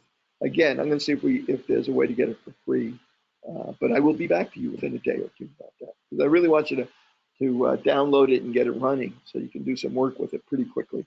Okay, so it comes up with this window where it asks us, do you want to open a file that we opened before? You're creating a new data set. You don't really need this. In fact, if you want, on your version, you can click don't show this dialog in the future. It's kind of like a little template thing that comes up when you open a lot of Microsoft Word documents. I'm going to close it, but I'm not going to tell it don't come up again. But there's 2 views that I can have here of this document that I just opened, blank document I opened up in SPSS. If you look up there, you'll notice that on the bottom, you can have a data view or you can have a variable view, right? I'm going to put it in the data view. You can switch back between the 2 views. You see them there? Right? Down at the bottom, if you can't see it, you can look up here if you're having a problem with it on your computer. So data view and variable view. So I'm going to go up here. You can also go up here to the view and switch between variable view and data view. See a little bit of a change. Again, I'm going to leave it on the data view for now. And what do you see here? You see what looks very much like a spreadsheet, like an Excel. It's not a spreadsheet. It doesn't do labels and formulas and in the cells and so on and so forth. All that is a place to store information. Each cell is going to have either a number or a word, a dot, some letters or something like that. Each cell is going to contain information that we put into it, but we don't use the cells to do calculations. Okay, so how am I going to? I want to get my data in here from that Excel file. I could have copied and pasted it in here if I really wanted to, but actually, a better way probably is go up to File, say New. Oh, excuse me, say Open, because we're going to open an existing file. Open Data. So I'm going to open a data file, and I want it to be that particular data file. So that data file should be, I don't see it. I don't see the Excel file here on my desktop. The reason why you don't see it is because if you look down here to files of type, well, right now, all it's looking for is SPSS data files, which are .sav files. We haven't created any, so there's none on the desktop, right? So it won't see Excel files, won't see any files at all for that matter, except for those .sav files. But I can change that. I can click over here and notice that I can tell it to see many different kinds of files. I can tell it to see Excel files. I can tell it to see SAS files. Anybody know what SAS is? It's another software program like SPSS. Right? Many different organizations prefer data, they use different programs. Department of Health happens to use SAS.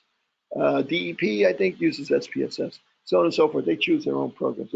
There's a handful, maybe 3 or 4 SPSS, SAS that are popular to do statistical analysis. So we're learning SPSS as it happens. So I'm going to go over here and I want to see Excel files. So I'm going to click on Excel files. And notice now I can see all of the Excel files that happen to be on my desktop. Okay, and the one I'm interested in is number 7. That's the one that that is an Excel file, SPSS Intro 2. So I'm going to highlight that and I'm going to say Open. SPSS is going to realize it's not one of its files, and it's going to ask me to examine the file to make sure it's got it right. Okay, and first thing it's going to tell me is it sees data between A1 and A11. That sounds right, right? We had the BP and then we had the 10 numbers. Read the variable name from the first row of data. If that box is checked, it's going to input this data so that the BP is the name of the variable, blood pressure, and then the data is all the 10 numbers after that. If that's unchecked, it's going to think BP is part of the data, right? Which is not right. It's not part of the data, so it's the data name. So I'm going to click BP. I'm going to click make sure that you understand that's the variable name, not actual data. And then I'm going to click OK, and SPSS will import that into its format. And what happens now is a output window comes up. It got buried there, but I'll bring it forward. An output window comes up that describes in SPSS's own language what it just did. Oh, it went to Tony's desktop and it opened that file, imported that file, and it said to get all of them and so on and so forth, and then execute it and then bring the window to the front. Right? You don't have to worry about that. Right? But that output window comes up, and that output window is going to be useful to us because SPSS is going to go back to that output anytime we do a calculation or run a statistical test. That's where it's going to put it, that same window. So there we go. There's the data that we just looked at. IBM SPSS is a little bit misbehaved. It doesn't behave like most Mac programs because most Mac programs, I can go in here to view and tell it to enlarge the cell size, and I can just like squish my fingers apart on the trackpad here and make it blow up. I can't do that with SPSS. That's a little bit rude that way. And they've never fixed it so that it can do that. If you look behind me, it's going to be a little bit hard to read. That's why I encourage you to like get it onto your screen to do it yourself as well, right? But the 10 numbers are there, right? So now I want to tell SPSS to do a calculation based on those, a statistical calculation based on those numbers. I want to know descriptive statistics for those numbers, mean, median, that kind of thing. So I'm going to go up here to analyze. And I'm going to say, go to descriptive statistics. And then I'm going to go to descriptives. I'm going to bypass frequencies. I'm going to go to descriptives. And the box is going to come up and tell me, these are the variables or the columns I see on your sheet. There's only one column, so you only see one there. If we have more variables like blood pressure, age, BMI, gender, you'd see many columns listed there. And you can tell it, I want to do this work, I want to do these calculations based on this specific variable, blood pressure. So that means in order to tell it to do that, you move it into the variables box. So now it knows which variable to work with. So I'm going to go into options here. And in options, oh, look, it's already going to do the mean, standard deviation, minimum, maximum, variance, range, and so on and so forth. If you don't know what those mean, don't worry about them. We're going to be getting to that. I'm going to click continue, and I'm going to click OK. And it's going to do those calculations for me. Bingo, here's a box that comes up, brings the output table out to the front, and there is our calculations. Blood pressure, there are 10 subjects. The range was 70 to 95, so the range is 25, the difference between them. The mean is 82.5, and then there's some other statistics as well. So we've basically done what we're going to do with Excel a lot quicker and a lot less work. I'm going to go to descriptive statistics. There's another one. If I go down here to explore, this is another version of this where I can go analyze descriptive statistics explore. If I move BP into the dependence list, the variable I want to work with, and click OK, it'll actually do many more statistics for me than even that. So here, mean is 82.5. There's something called confidence interval. We'll learn about that later. Now we got the median, we got the variance, we got minimum, maximum, we got the range 25, we got and some other information as well. We even got something called a box plot. This box plot tells us that the lowest value is 70. See how little they call that a feather, and the highest value is 95. And then this box that's here, that box represents the middle 50% of the values, and they are between 80 and 90. That's called the interquartile range. Again, something that as we progress is going to be coming up again. Okay? And notice that all of this is stored in this output document. Now, you know that box plot, that's going to come, I'm going to need to do a report on this. That box plot's going to come in really handy in that report. Let me open up Microsoft Word. Okay, here's Microsoft Word. Let me open up a document. What do I got here? That's recent. Here's syllabus. Here's the syllabus. Maple Leaf syllabus is the report. Okay, well, you know, I need that box plot. I need that in my report. I need it right here. So I'm going to go to that box plot. I'm going to highlight it. Okay, notice I have you can see it's framed. Okay, and I'm going to go Command C in the Mac, Control C on the PC, meaning copy. You could also just go up here to edit and say copy. Right, then I'm going to go back to my document, put my cursor where I want to insert that, and I say paste or Control V. And there's my table or my chart in my document. So now, if you do statistical analysis on data that you're working with, you have a mechanism of getting those tables and those charts that you've created into the documents that you're creating. So now you're something valuable for you in future courses when you're doing reports and you have to analyze data. So you don't have to draw these things, manually. You can actually get the programs to create them for you, and then you can take and copy that data into anywhere you want. Okay, and matter of fact, let me go back to my output window.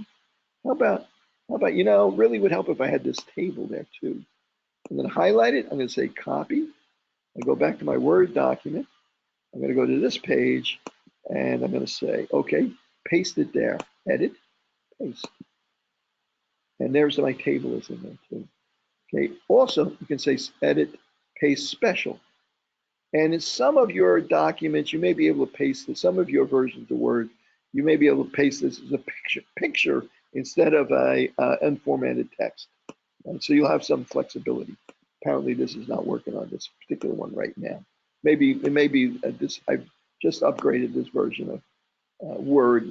Maybe I didn't set something up that would have made that easier for me. But at any rate, so that's how SPSS works. SPSS is a super version of the statistical package in Excel. So it really does a lot of work for us very efficiently. Okay, so let me see if I got something else I can show you here.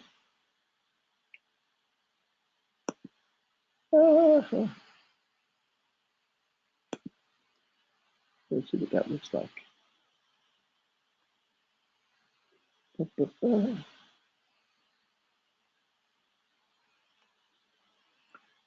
I don't want to go into that right now.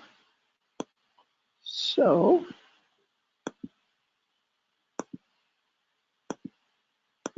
okay, so rather than continue to put you to sleep, I'm going to show an interesting video. Interesting videos are always fun, right? Okay. Well, that's the best way for me to do this. I'm going to go over here. I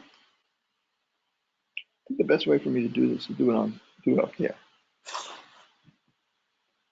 So on Blackboard here, down at the bottom here, while we're talking about graphics and how efficiently you can display, you can communicate statistical information, very complicated statistical information graphically. There's a great video here. It's a TED presentation by a fellow by the name of Dr. Hans Rosling. I think he passed away recently, but hopefully not, because brilliant guy, really interesting guy. And he's a pretty funny guy too. So I'm going to play this up here rather than on my computer, because it's just going to work better for this room. And I'm going to pause the recording. So if you're listening to this at home, right, open this link. This conference will now be recorded. And turn the sound back on.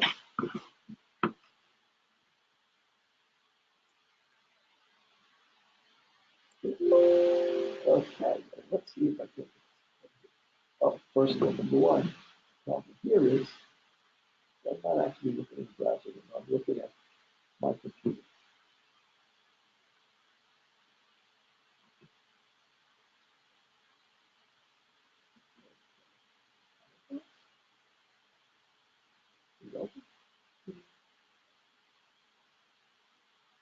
Yeah, it seems like on this particular computer, if I single click, if I double click, it opens twice. If I single click, nothing happens.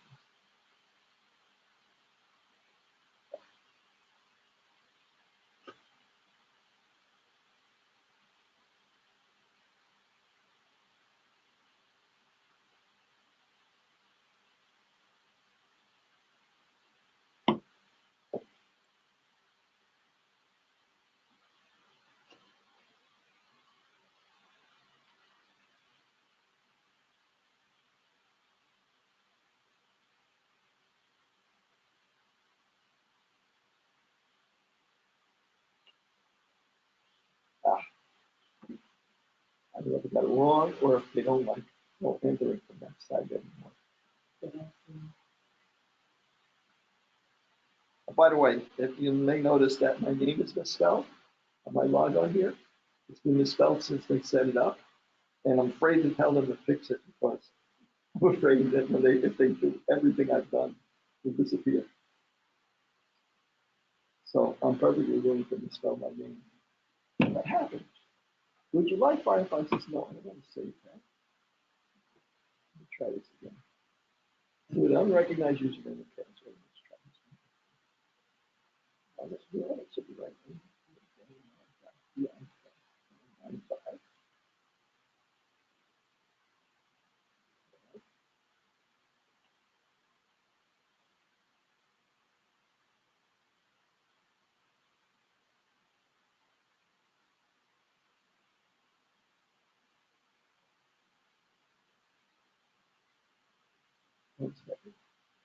That worked that time. So it wasn't the computer, it was me.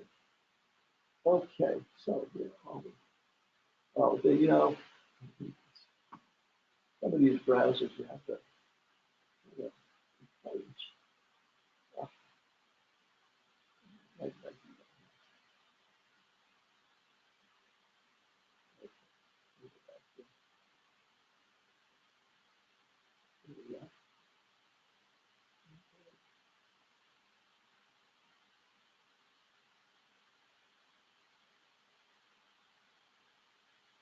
okay. I need to get to this.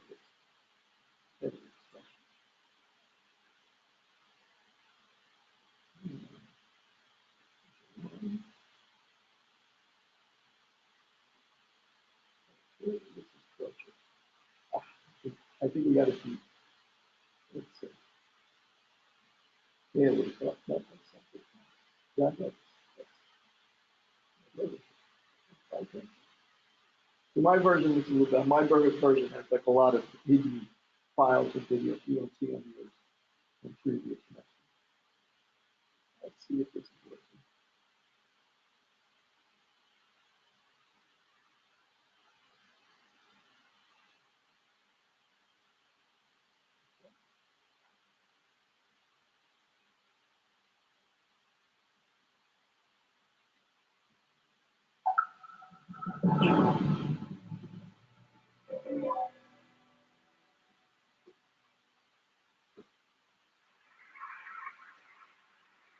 About 10 years ago, I took on the task to teach global development to Swedish undergraduate students. That was after having spent about 20 years together with African institutions studying Hungary and Africa. So I was sort of expected to know a little about the world. And I started in our medical university, Karolinska Institute, an undergraduate course called Global Health. But when you get that opportunity, you get a little nervous. I thought these students coming to us actually have the highest grade you can get in Swedish college system. So I thought maybe they know everything I'm going to teach them about. So I did a pre-test when they came. And one of the questions from which I learned a lot was this one: which country has the highest child mortality of these 5 pairs? And I put them together so that in each pair of country, one has twice the child mortality of the other.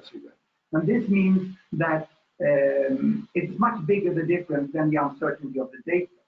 I won't put you at the test here, but it's Turkey, which is highest there, Poland, Russia, Pakistan, and South Africa. And these were the results of the Swedish students. I did it so I got a confidence interval, which was pretty narrow, and I got happy, of course. I had 1.8 right answer out of 5 possible. That means that there was a place for a professor of international health and for my course. But one night, late night, when I was compiling the report, I really realized my discovery. I have shown that Swedish top students know statistically significantly less about the world than the chimpanzee. Because the chimpanzee would score half right. If I gave them 2 bananas with Sri Lanka and Turkey, they would be right half of the cases. But the students are not that. The problem for me was not ignorance, it was preconceived ideas. I did also an unethical study of the professors of the Karolinska Institute that hands out the Nobel Prize in medicine, and they are on par with the chimpanzee there. So this is where I realized that there was really a need to communicate, because the data of what's happening in the world and the child health of every country is very well aware. So we did the software which displays it like this. Every bubble here is a country. This country over here is China. This is India. The size of the bubble is the population. And on this axis here, I put fertility rate. Because my students, what they said when they looked upon the world, and I asked them, what do you really think about the world? Huh? Well, I first discovered that the textbook was Tintin mainly. That's a British. And they said the world is still we and them. And we is Western world, and them is third world. And what do you mean with Western world? I said, well, that's long life and small family. And third world is short life and large family. So this is what I could display here. I put fertility rate here, number of children per woman, 1, 2, 3, 4, up to about 8 children per woman. We have very good data since 1962, 1960 about, on the size of families in all countries. The arrow margin is narrow. Here I put life expectancy at birth, from 30 years in some countries up to about 70 years. And 1962, there was really a group of countries here that was industrialized countries, and they had small families and long lives. And these were the developing countries. They had large families and they had relatively short lives. Now, what has happened since 1962? We want to see the change. Are the students right? It's still 2 types of countries? Or have these developing countries got smaller families and they live here? Or have they got longer lives and live up there? Let's see, we stop the world. And this is all UN statistics that have been available. Here we go. Can you see there? It's China. They're moving to better health. They're improving there. All the green Latin American countries, they are moving towards smaller families. The yellow ones here are the Arabic countries, and they get larger families, but they longer lives, but not larger families. The Africans are the green down here. They still remain here. This is India. Indonesia is moving on pretty fast. And in the 80s here, you have Bangladesh still among the African countries there, but now Bangladesh is a miracle that happened in the 80s. The imams start to promote family planning, and they move up into that corner. And in 90s, we have the terrible HIV epidemic that takes down the life expectancy of the African countries, and all the rest of the world moves up into the corner where we have long lives and small family, and we have a completely new world. So the point here is, how would you demonstrate all that with numbers and tables, right? So you can do really dramatic stuff with look out. The really dramatic stuff with by displaying information like this statistically.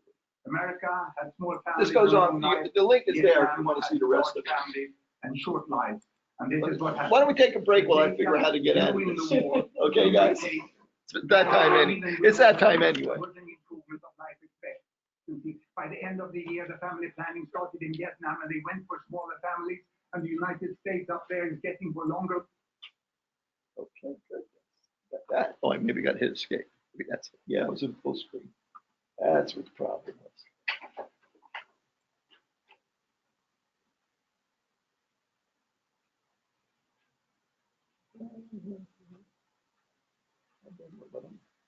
Here. Nope, I don't think I wanted to do that.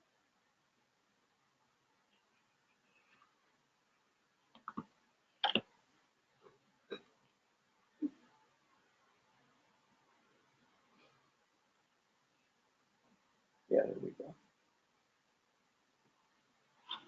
Yeah, that's my screen.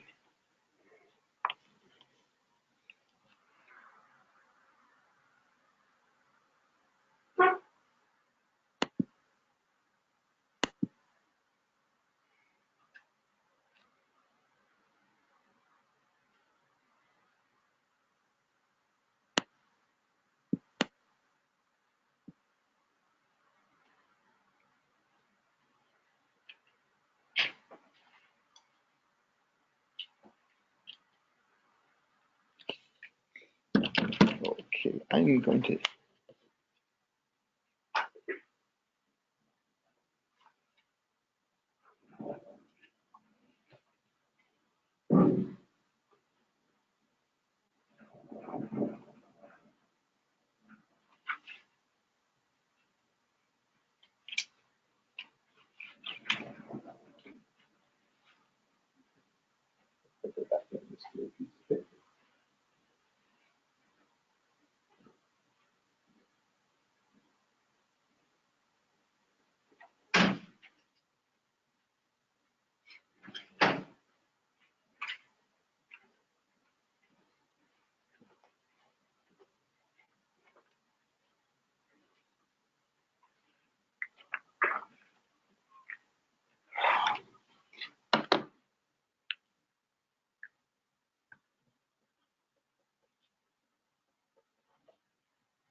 Here.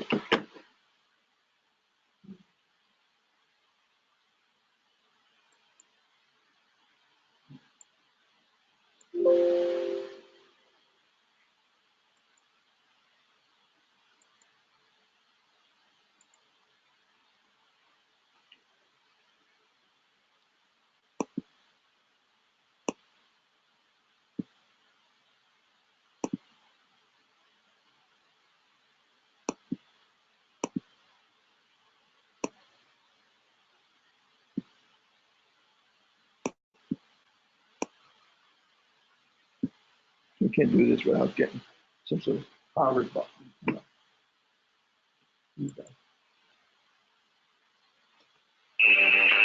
No, that sound here. Why don't I have the sound there? And I'm broadcasting.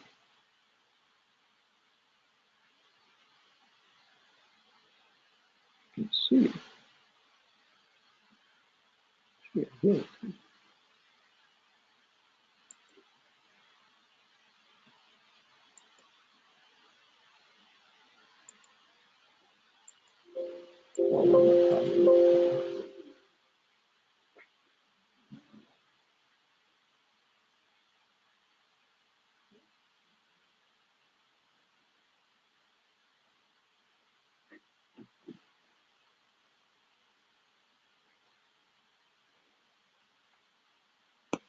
Apple II 7.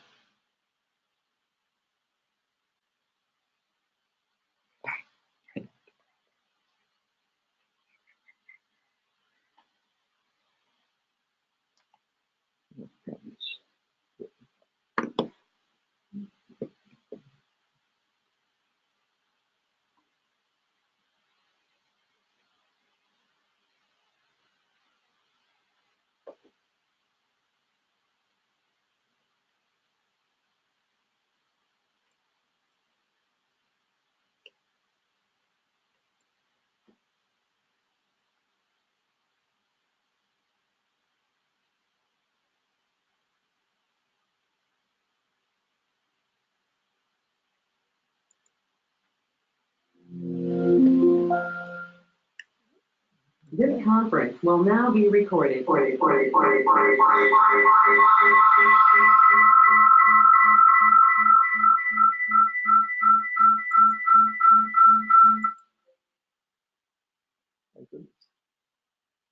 so let's turn this off.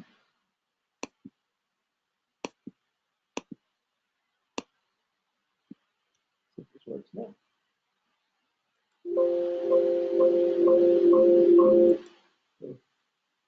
Well, I'll never be able to figure this out. I want to show you a little bit of the background in spreadsheets, but that's okay. You don't need that. It's not buying it right now. I have a piece of paper here. Now, normally it's an online course. Normally I would not take attendance or anything like that, but they require me to let them know if people are participating in the course. That's necessary usually by the end of the first week or second week. I have to go to a website and I have to click off that this person is participating. They've shown up. They've done something active in the course. They've submitted something. They've showed up in the classroom, something like that, so that they know you're attending. That's necessary for people that have scholarships or on visas, student visas, and so on and so forth. They need that information. If I don't do that, they can have problems with their visas and stuff like that. So it's important to have an idea who's participating, who's not. So this is not really intended as, really attendance, but just so I have a way to confirm who's participating in the class. So if you just put your name and your email there, okay, and I just want to go over to make sure that none of these names that are online now are people that are at home.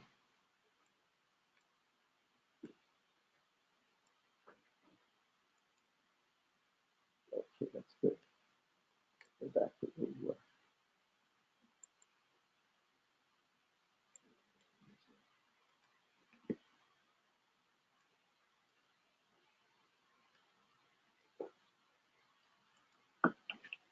Okay, I'll make this go away.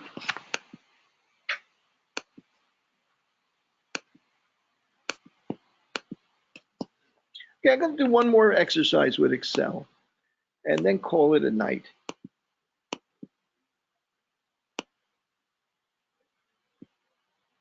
Now, I'm still hearing stuff going on in the background. Let me just mute everybody. Okay, good. Okay, we're remuted. I'm going to do one more exercise with Excel. This one's called age adjustment. And as we go through the semester, every once in a while, you'll hear me refer to data that's adjusted or not adjusted. Adjusted or unadjusted. This is the kind of thing that we're going to be talking about. We're going to be remove when you adjust data, you remove a unwanted variable, a confounder that can affect the data, how you understand the data. And I think, are these both the same files here? Let me see.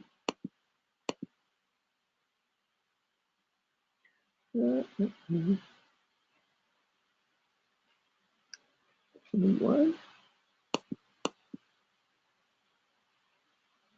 Yeah, it looks like the same data to me. Okay, I'm going to open up this file that's called age adjustment intro.xl. And this is more of an Excel introduction and this idea of adjusted data and so on. So anybody know what mortality is? What a mortality rate is? What would be the unit? What units do you often see mortality rates in? Like, excuse me? Yeah, I guess, yeah. That, you know, like the death, it's a death rate, but the units would be like, say, so many deaths per unit of population, like 112 deaths per 100,000 people in a year. So mortality rate in a year would be some number per some number. So in other words, there's a few ways you could look at it. You could say 100 per 10,000, which is the same thing as 1,000 per 100,000, which is the same thing as 10,000 per million, right? It's the same ratio, right? So there's a lot of ways that you could express that. Okay, so I'm going to open up a file here, this age adjustment intro. It's an Excel file. I'm going to open it up. There it is. Let me get this other thing out of the way and get this out of the way, which I can see, but you can't see. Okay, and this is more of an Excel exercise than it is something that I expect you'll be doing a lot of this semester. But it's good to understand this idea of age adjustment. Okay, let me see. Maybe this other file has the rest of it.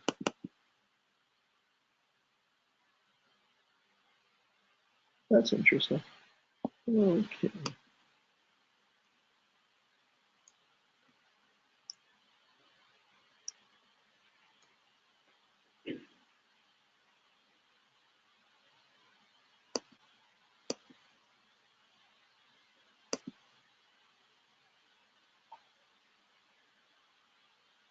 And maybe that's it. Maybe that's the one I want. Okay. We only have the one table. Where is the version of the one table?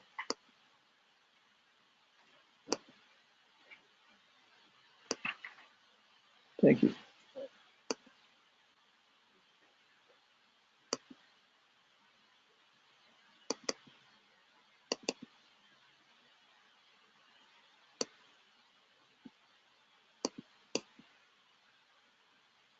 Okay. I want the solutions. There we go. This is the one I want because it's got two tables set up. Oh, okay, good. Same thing, but it'll save me a little bit of time.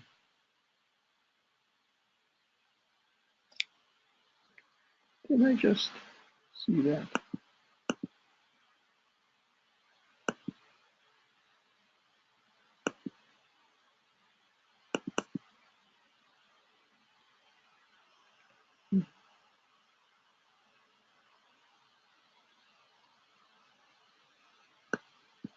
Okay, I see it's got a little bit of problem finding this. Maybe if I put it on the desktop.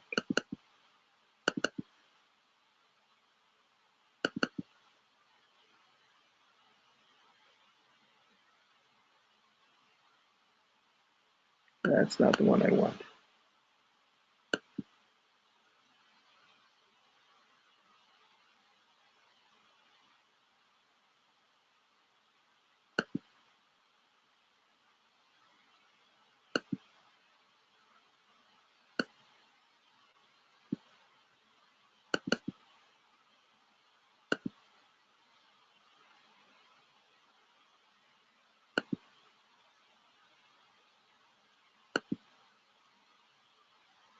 Okay, see if I can get this one open up. Aha, okay, I got what I need now. Okay.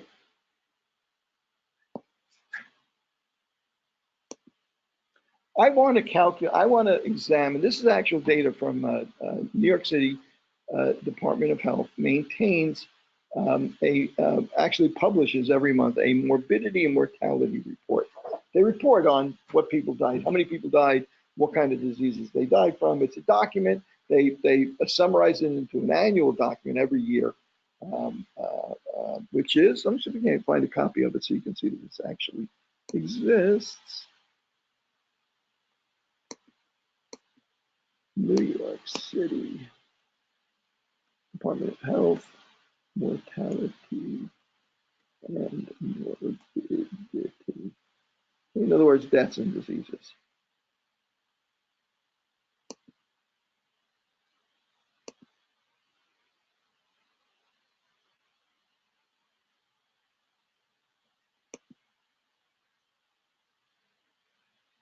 No one takes care of it.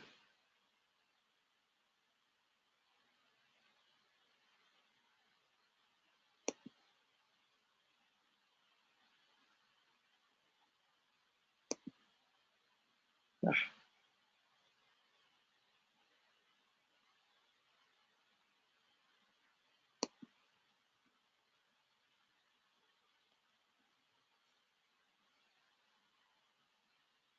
My old statistics might be this.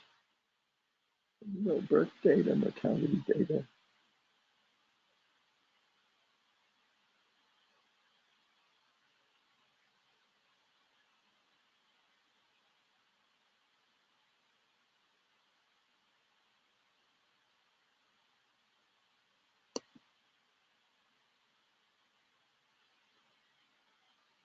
I can't find it now.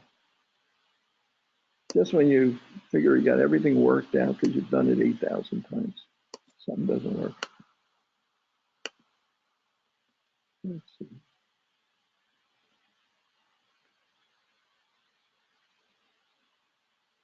Here we go. This is the version of the, I think. Yeah, this is the version of the report for 2013. I happen to have it on my computer, so rather than search around for the most current report, which is probably 2017 or 2018, I got a copy of it here. So literally, this is a summary of vital statistics. Vital means life statistics for the city of New York and mortality statistics in particular. And it starts off with this chart. It's a very interesting chart in the beginning. Goes back to 1800 and gives you the number of deaths per thousand population. Remember, that would be the number, 10 times that would be the number of deaths per 10,000, 100,000, but it gives you a ratio. And you can see that over time, the rate of deaths in New York City have been diminishing. But you can actually look at this chart and you can see different epidemics that caused a lot of deaths in the city. Yellow fever in 1882, cholera in 1832, and you can see the various spikes. Smallpox epidemics, 1865. You can even see the influenza epidemic in 1918 after World War I. Anybody watching this show, Hot Zone, by any chance on National Geographic? Yeah. It's pretty interesting. Yeah, it's pretty interesting. Actually, I got an even. I've been watching the first 4 episodes. I have an even better one for you. It's very good. It's very interesting. A lot of fun. But I have an even better one. My wife's watching it with me. Normally, she would not watch any shows with me at all, ever. But she's watching it because it has, what's her name, Margulis from The Good Wife, right? She used to be the star of The Good Wife, that show, The Good Wife, which was enormously popular for a while. But at any rate, she's watching it as well. But there's a movie called Contagion, and it's got a couple of big stars in it. But the interesting thing about it, it's about an influenza pandemic. The interesting thing about it is that the consultant on the film was a epidemiology professor at Columbia, and it literally is the closest thing to what would really happen in real life. It shows you examples of how the transmission occurs. You know, things touching here, this touching there, so on and so forth. It gives you a window into how public health workers go and track down like the case zero, how they compile data on it, how they follow the spread of the disease, and so on and so forth. but it's one of the most realistic situations, one of the most realistic evident types of science shows where they're dramatizing a public health event. And the best part of the thing is that all of the heroes in the film are all public health workers, right? So if you're really into that, you should really, Contagion it's called. You should check it out. But anyway, but the other one is this new one. It's pretty interesting as well. Okay, so take a look. Here's the spike for 1918 influenza, and take a look at this. We had a spike right here, right? And they actually expand that, right? And that is the World Trade Center deaths in 2001. You can actually see that as a little bump in the mortality rate in New York City. Right? So, and these are the populations. You can see the population has been growing continuously. It went down for a little while there around in the 90s. When you can notice it dropped a little bit, but now it's roaring. I don't know. We have way too many people here now. So, at any rate, but in this table, you can see there'll be tables in here. Life expectancy, birth overall, by sex, by ethnic and racial groups, has all sorts of very interesting data in here. And we can actually get hold of some of this raw data. And by the end of the semester, medics will be even able to work with a bit of it. So let me just look at that. 10 leading causes of deaths in New York City. Heart disease is the highest, cancers, influenza, pneumonia, and so on and so forth. And they actually break it down. Look at this table here. For all ages, these are the rates of the number of deaths that occurred in New York City in 2013. For all ages, there were 16,000 deaths, which was 31% of the deaths in New York City at that time. Males, there were 8,000 males that died. There were 8,700 females that died, and so on and so forth, and ranked by different age groups. And you can see that the most commonly formed death causes for 1 to 14 years was cancer. Second was accidents. By the time people get into their teenage years, most common cause of death is assault or accidents, right? And then 25 to 30, that goes down, so and so on. Drug addiction, use of poisoning by a psychoactive substance, and so on and so forth. And as you get older, you see diseases of the heart, cancers, liver, so on and so forth. And you can actually break this down. And this is the actual numbers by total population, by gender, male and female as well. So some interesting data there. And in fact, that's some of the data that we're working with right here. This is literally where this data came from. So we only looked at people that were a little bit older, 25 and up in this particular survey, and we summarized these numbers. This is the number of females in that age range that died from heart disease with cardiovascular disease, right? And this is the population of females. This is the number that died in that age range. This number of males. In this age range, this is the population of males and females, and the number that died in each one of these. So what would you say, what is your assumption about, is cardiovascular disease more of a problem for males or females? Males. You guys agree, males? Okay, let's take a look at the mortality rate. Okay, let's see. The mortality rate is going to be equal to, I'm going to click in here, it's going to be equal to the number of deaths by females divided by the population of females. That's the deaths per whatever. Right now, I'm going to multiply that by 100,000. Why am I going to do that? Because I don't want a fraction. I want to see it per 100,000. It's easier number to interpret. I made a mistake in there. It says, no, I got it right. Okay, so the crude female mortality rate in 2013 due to heart disease is, which is literally just number of deaths over the population, is 442 per 100,000 women, right? Let's do the same thing for males. Okay, how many deaths did we have? We had this number of deaths divided by this size population times 100,000. And it's going to annoy me with an, what happened here? The mortality rate for females is higher than it is for males. What's the problem there? Why is that? What happened there? Well, let's take a little closer look at this table. How many females are there in New York City during that year that were 85 and older? 87,000, only 35,000 males. The males were dropping dead too soon to be included here. There's a lot more older females, and once you get into those higher age ranges, right, then cardiovascular disease becomes a very significant risk factor for mortality, right? How do we tease out that data? How do we see this? So see the real cardiovascular disease without this confounding factor of this unequal aging population of females versus males. The fact that the female population is older than the male population. And that's what age adjustment is. And I'm going to use SPSS to help me with this. Well, first of all, I'm going to calculate the age-specific death rate for each age group for males and females. So what is that? That's going to be equal to the number of deaths divided by the total population in that age group. Enter. So it's 0.000. That's the rate at which females are dying in that age group. Now remember, I could just click in here and drag that down, right? Those are the age. See, by the time we get up here to 85, and over 7% of the population, of the female population, is dying from cardiovascular disease. I'm going to do the same for the males. It's going to be equal to the number of males that died from cardiovascular disease divided by the population of males. And then I'm going to copy that down as well. Come on, cooperate. Come on. There it is.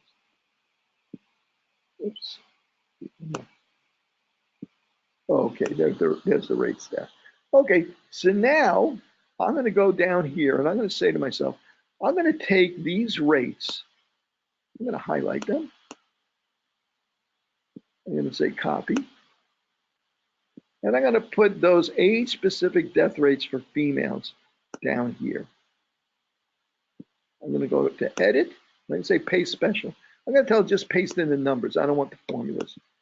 Okay, good. So I'm going to put those in there. I'm going to do the same for the male age-specific death rate, the rate at which males die in each of those age groups. I'm going to say copy. And I'm going to say paste them here.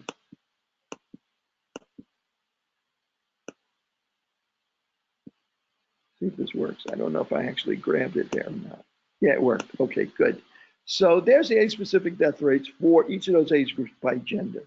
Well, you know, problem is up here, we had two different, here's the distribution for female population. Here's the distribution for male population. The male population in general was younger than the female population, right? That was our problem. So really what I need to do is apply these rates that we know that's the rate that they die at when they're in that age range to the same population, not the two different distributions of the population, but the same population. Well, what could I use as the same population to apply them to? I could just say 1 million in each group. That would be okay. I could just say, let's apply it to some other, the average population in each of that age group for the entire United States. But you know, I'll make a little bit of sense. I am going to take 25 to 44, and I'm going to add together the number of males and number of females in New York City. So this is actually the sum of males and females in that age group, and sum of males and females in this age group. So I'm going to take the rates at which females are dying and apply it to this population, this synthetic population. Then I'm going to take the rate at which males are dying in each different age group, and I'm going to apply it not to the male population, but to the same synthetic population, so that I've factored out this unequal distribution of ages in males and females. So let's see what happens now. How many female deaths would we get if they were dying at this rate in this population? It's going to be this times the rate. And that's how many deaths I would have gotten. So I'm going to copy that down. Whoops, I missed. There we go. And I'm going to go over to males. Do the same thing. How fast would they have been dying? Here, that population times this rate of death. And that's how many would have died.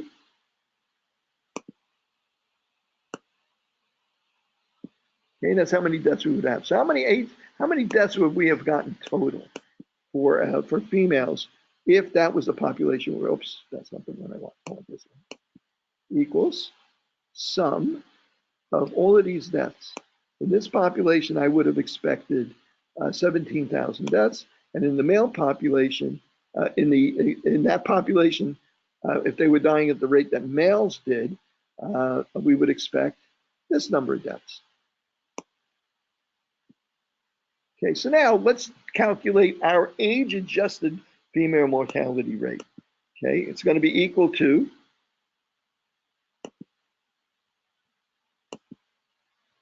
let me try this again.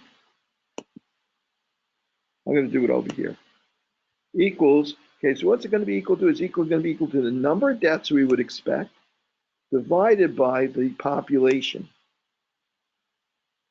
Okay, it's going to I'm going to multiply that by times 100,000. So I'm not dealing with a fraction. Okay, 328 per 100,000. Let's do the same thing for males. Okay, this is the number of deaths we would have expected for males if we had exactly the same population as we applied to for females. If the male and female populations were exactly the same and distributed exactly the same way, times, this is this, times, whoops, what did I just do here? If this divided by, I did this wrong, I did it the wrong direction. This number of deaths divided by the total population times 100,000. Okay, so now if the death rates for males and females are applied, the age-adjusted death, the age-specific death rates for males and females are applied to an identical population instead of two different populations, well then clearly then males are more susceptible to cardiovascular disease than females are. So see how easily that data could have fooled us when that confounding factor was present there. So what's the lesson here? The lesson here is that you've learned a little bit about age adjustment, like what it means. And you've seen me operate a little bit more with Excel to use it to do calculations and make my work a lot easier. Okay, so our assignment for today, for this week, is to number one, get on the discussions forum. Oh, yeah, let's do that. Get on the discussion forum and make sure that we can add a thread. Okay, let me find my way back. Here is the discussions board. And here we are here. So I'm going to click into this. And I'm going to say create a thread. Okay, and this is what should come up. Okay, and I can put in here Tony DeVito. Hi. I'm old and tired.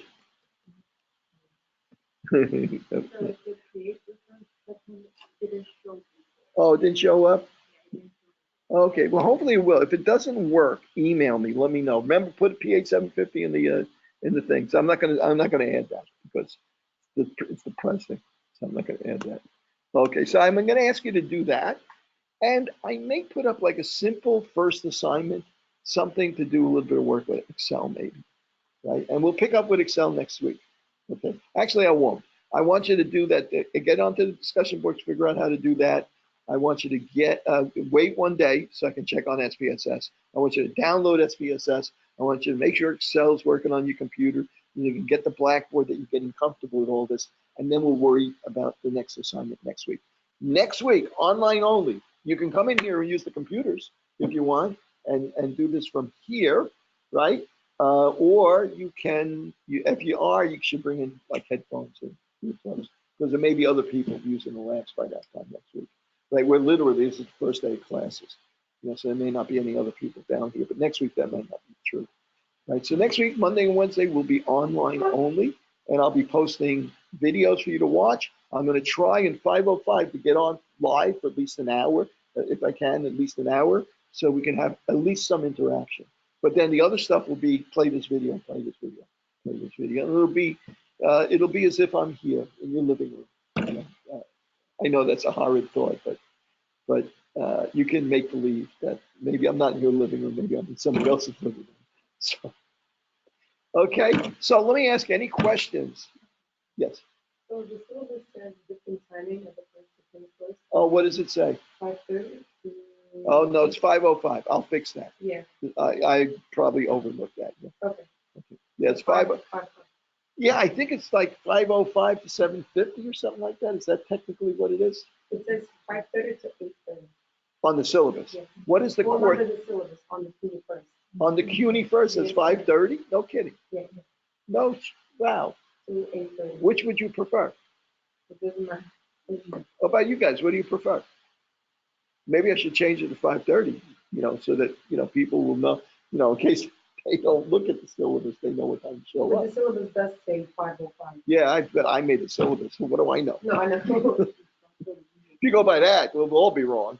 So yeah, my understanding was it was 5 to 8, but I will check it out and I'll post an announcement on Blackboard, whatever the correct time is. Okay, so any other questions, issues about software? You are welcome to come into class for every class, Monday and Wednesday, if you want to. I will be here, except next week. Next week I'm out of town. So we'll just be doing this online. Go to that link, go to Blackboard. You'll see, session 2.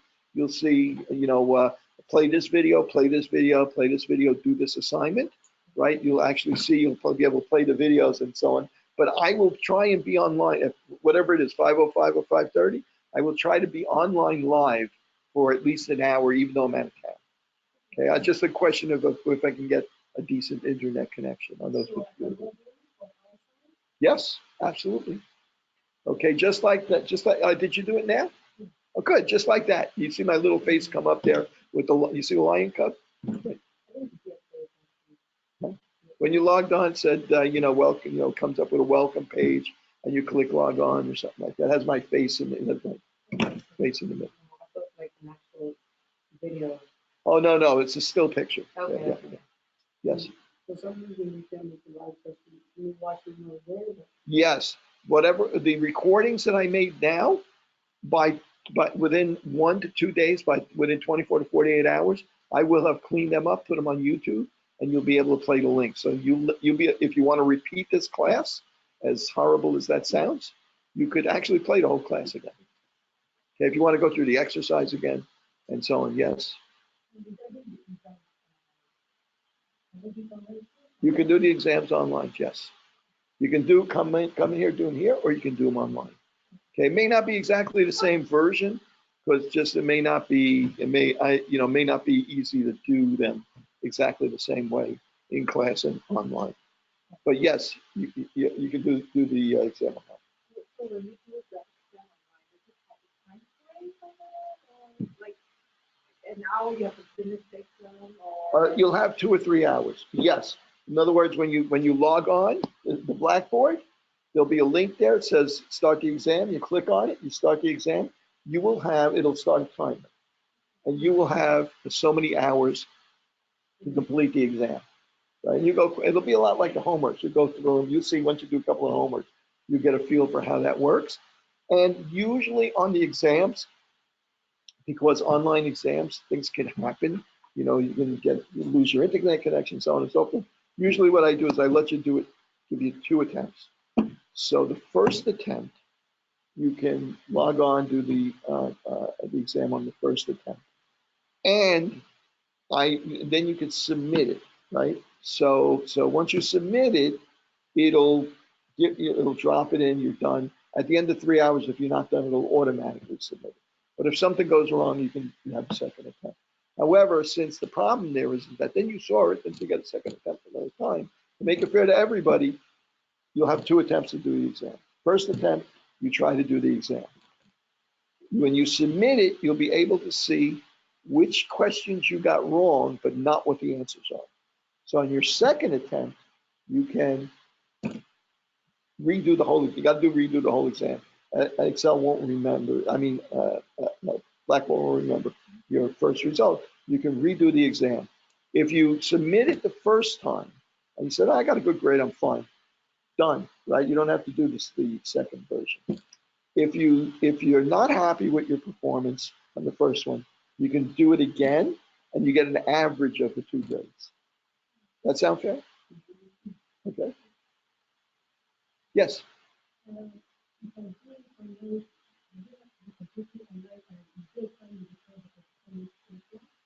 No, it's one sitting. You have to do it either here or online. If you come in here, you'll still be doing it online on the computers, but I'll be here. So if you run into a problem or you got a question, I'll be there. If you're online and you have a question or something like that, well, I'm going to have someplace on the discussion forums where you can ask for clarification and so on and so forth. But you won't be able to see my answer until your second attempt. Period of time. Yeah, no. Actually, yeah, I understand what you're asking now. No, it's not going to have to be. I'll give you a window of time. Okay. Like in other words, if the on the syllabus, if the exam is on Wednesday, I'll give you say Wednesday through Friday to complete the exam. Okay, but you only get 3 hours. Once you log on, you only get a window of time. No, in other words, you log on. In other words, you can say, I'm feeling a little nervous today. I had too many coffees. I don't feel like doing it on Wednesday. I'm going to do it on Thursday instead.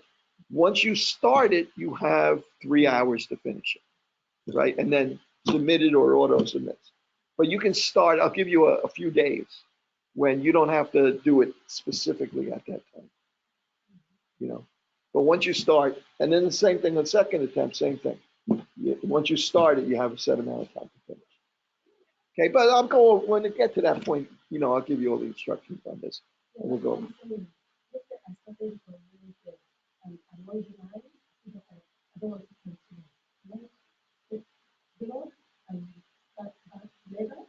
No, you got to do it one, just like taking a test in a room, right? You can leave it running and go to the bathroom just like you would here, right? But it's going to keep time. It's going to keep counting the time. Okay. Is it going to be a different website that we submit? No, it's on Blackboard. If you go over here to assignments, right? If you go over to assignments right now, city program, if I click on that, right? If I click on that, it comes up and it says, oh, here, let's see, browse my attached files, browse my computer. You can click on that and submit the PDF file with the certificate, right? But if it's most assignments, when you go to it, it's going to say, like, for instance, at some point, soon it's going to say assignment number 1. And when you click into that, it's going to be problems. It's going to ask you to solve this problem. So you'll have, you might have to use Excel. You might have to use SPSS.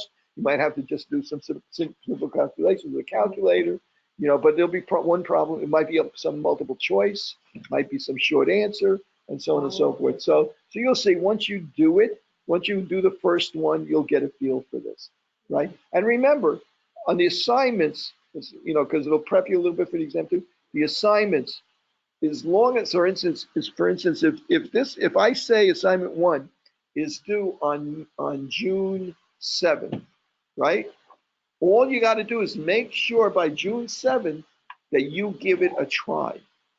Even if you can only do half of it, or a third of it, or 20% of it. As long as you do it and you submit it, right? And so you look, oh, I got 30%. This is terrible. You get to go back anytime in the rest of the semester to redo it, right? And for a higher grade. As many times as you need to get a higher grade. What does that mean? That means if you keep up with the homework, and that means you can go back and you do it as much as you want till you get 100%. That means that your homework grade, you can make sure your home grade is 100%. Your homework, I don't know, but the syllabus here somewhere, I think homework grade is 40% of your grade. So if you have a hard time on exam 1, you do terrible on exam 1, you can make up for that by doing the homework, right? So the only thing is, I want you to give it a try, because if you don't give it a try, you don't know what you don't know. I don't know what you don't know. And you fall behind. In other words, I'm not keeping up. I didn't really do the work this week. And then next week, oh, I didn't do the work last week. Now I don't understand this week. So I don't want you to get into that situation. I want you guys to keep up. Don't you guys have homes? I mean, like, it's late. Go home. The class has been over for a while. It's just about over now.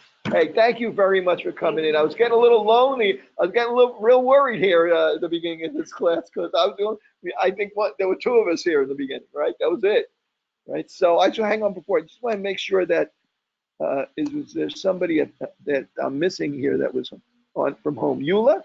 That's me. That's you? Okay, that's it. That's just us this week. Was there anything wrong with Blackboard? Was it hard to get to Blackboard? I'm kind of surprised that the other like 9 people didn't turn up. It's not coming up on yours either? Oh, maybe I got to set a permission or something. Was that, it's, no, it's not coming up? Okay, I'll check it. There must be some permission that I haven't allowed for.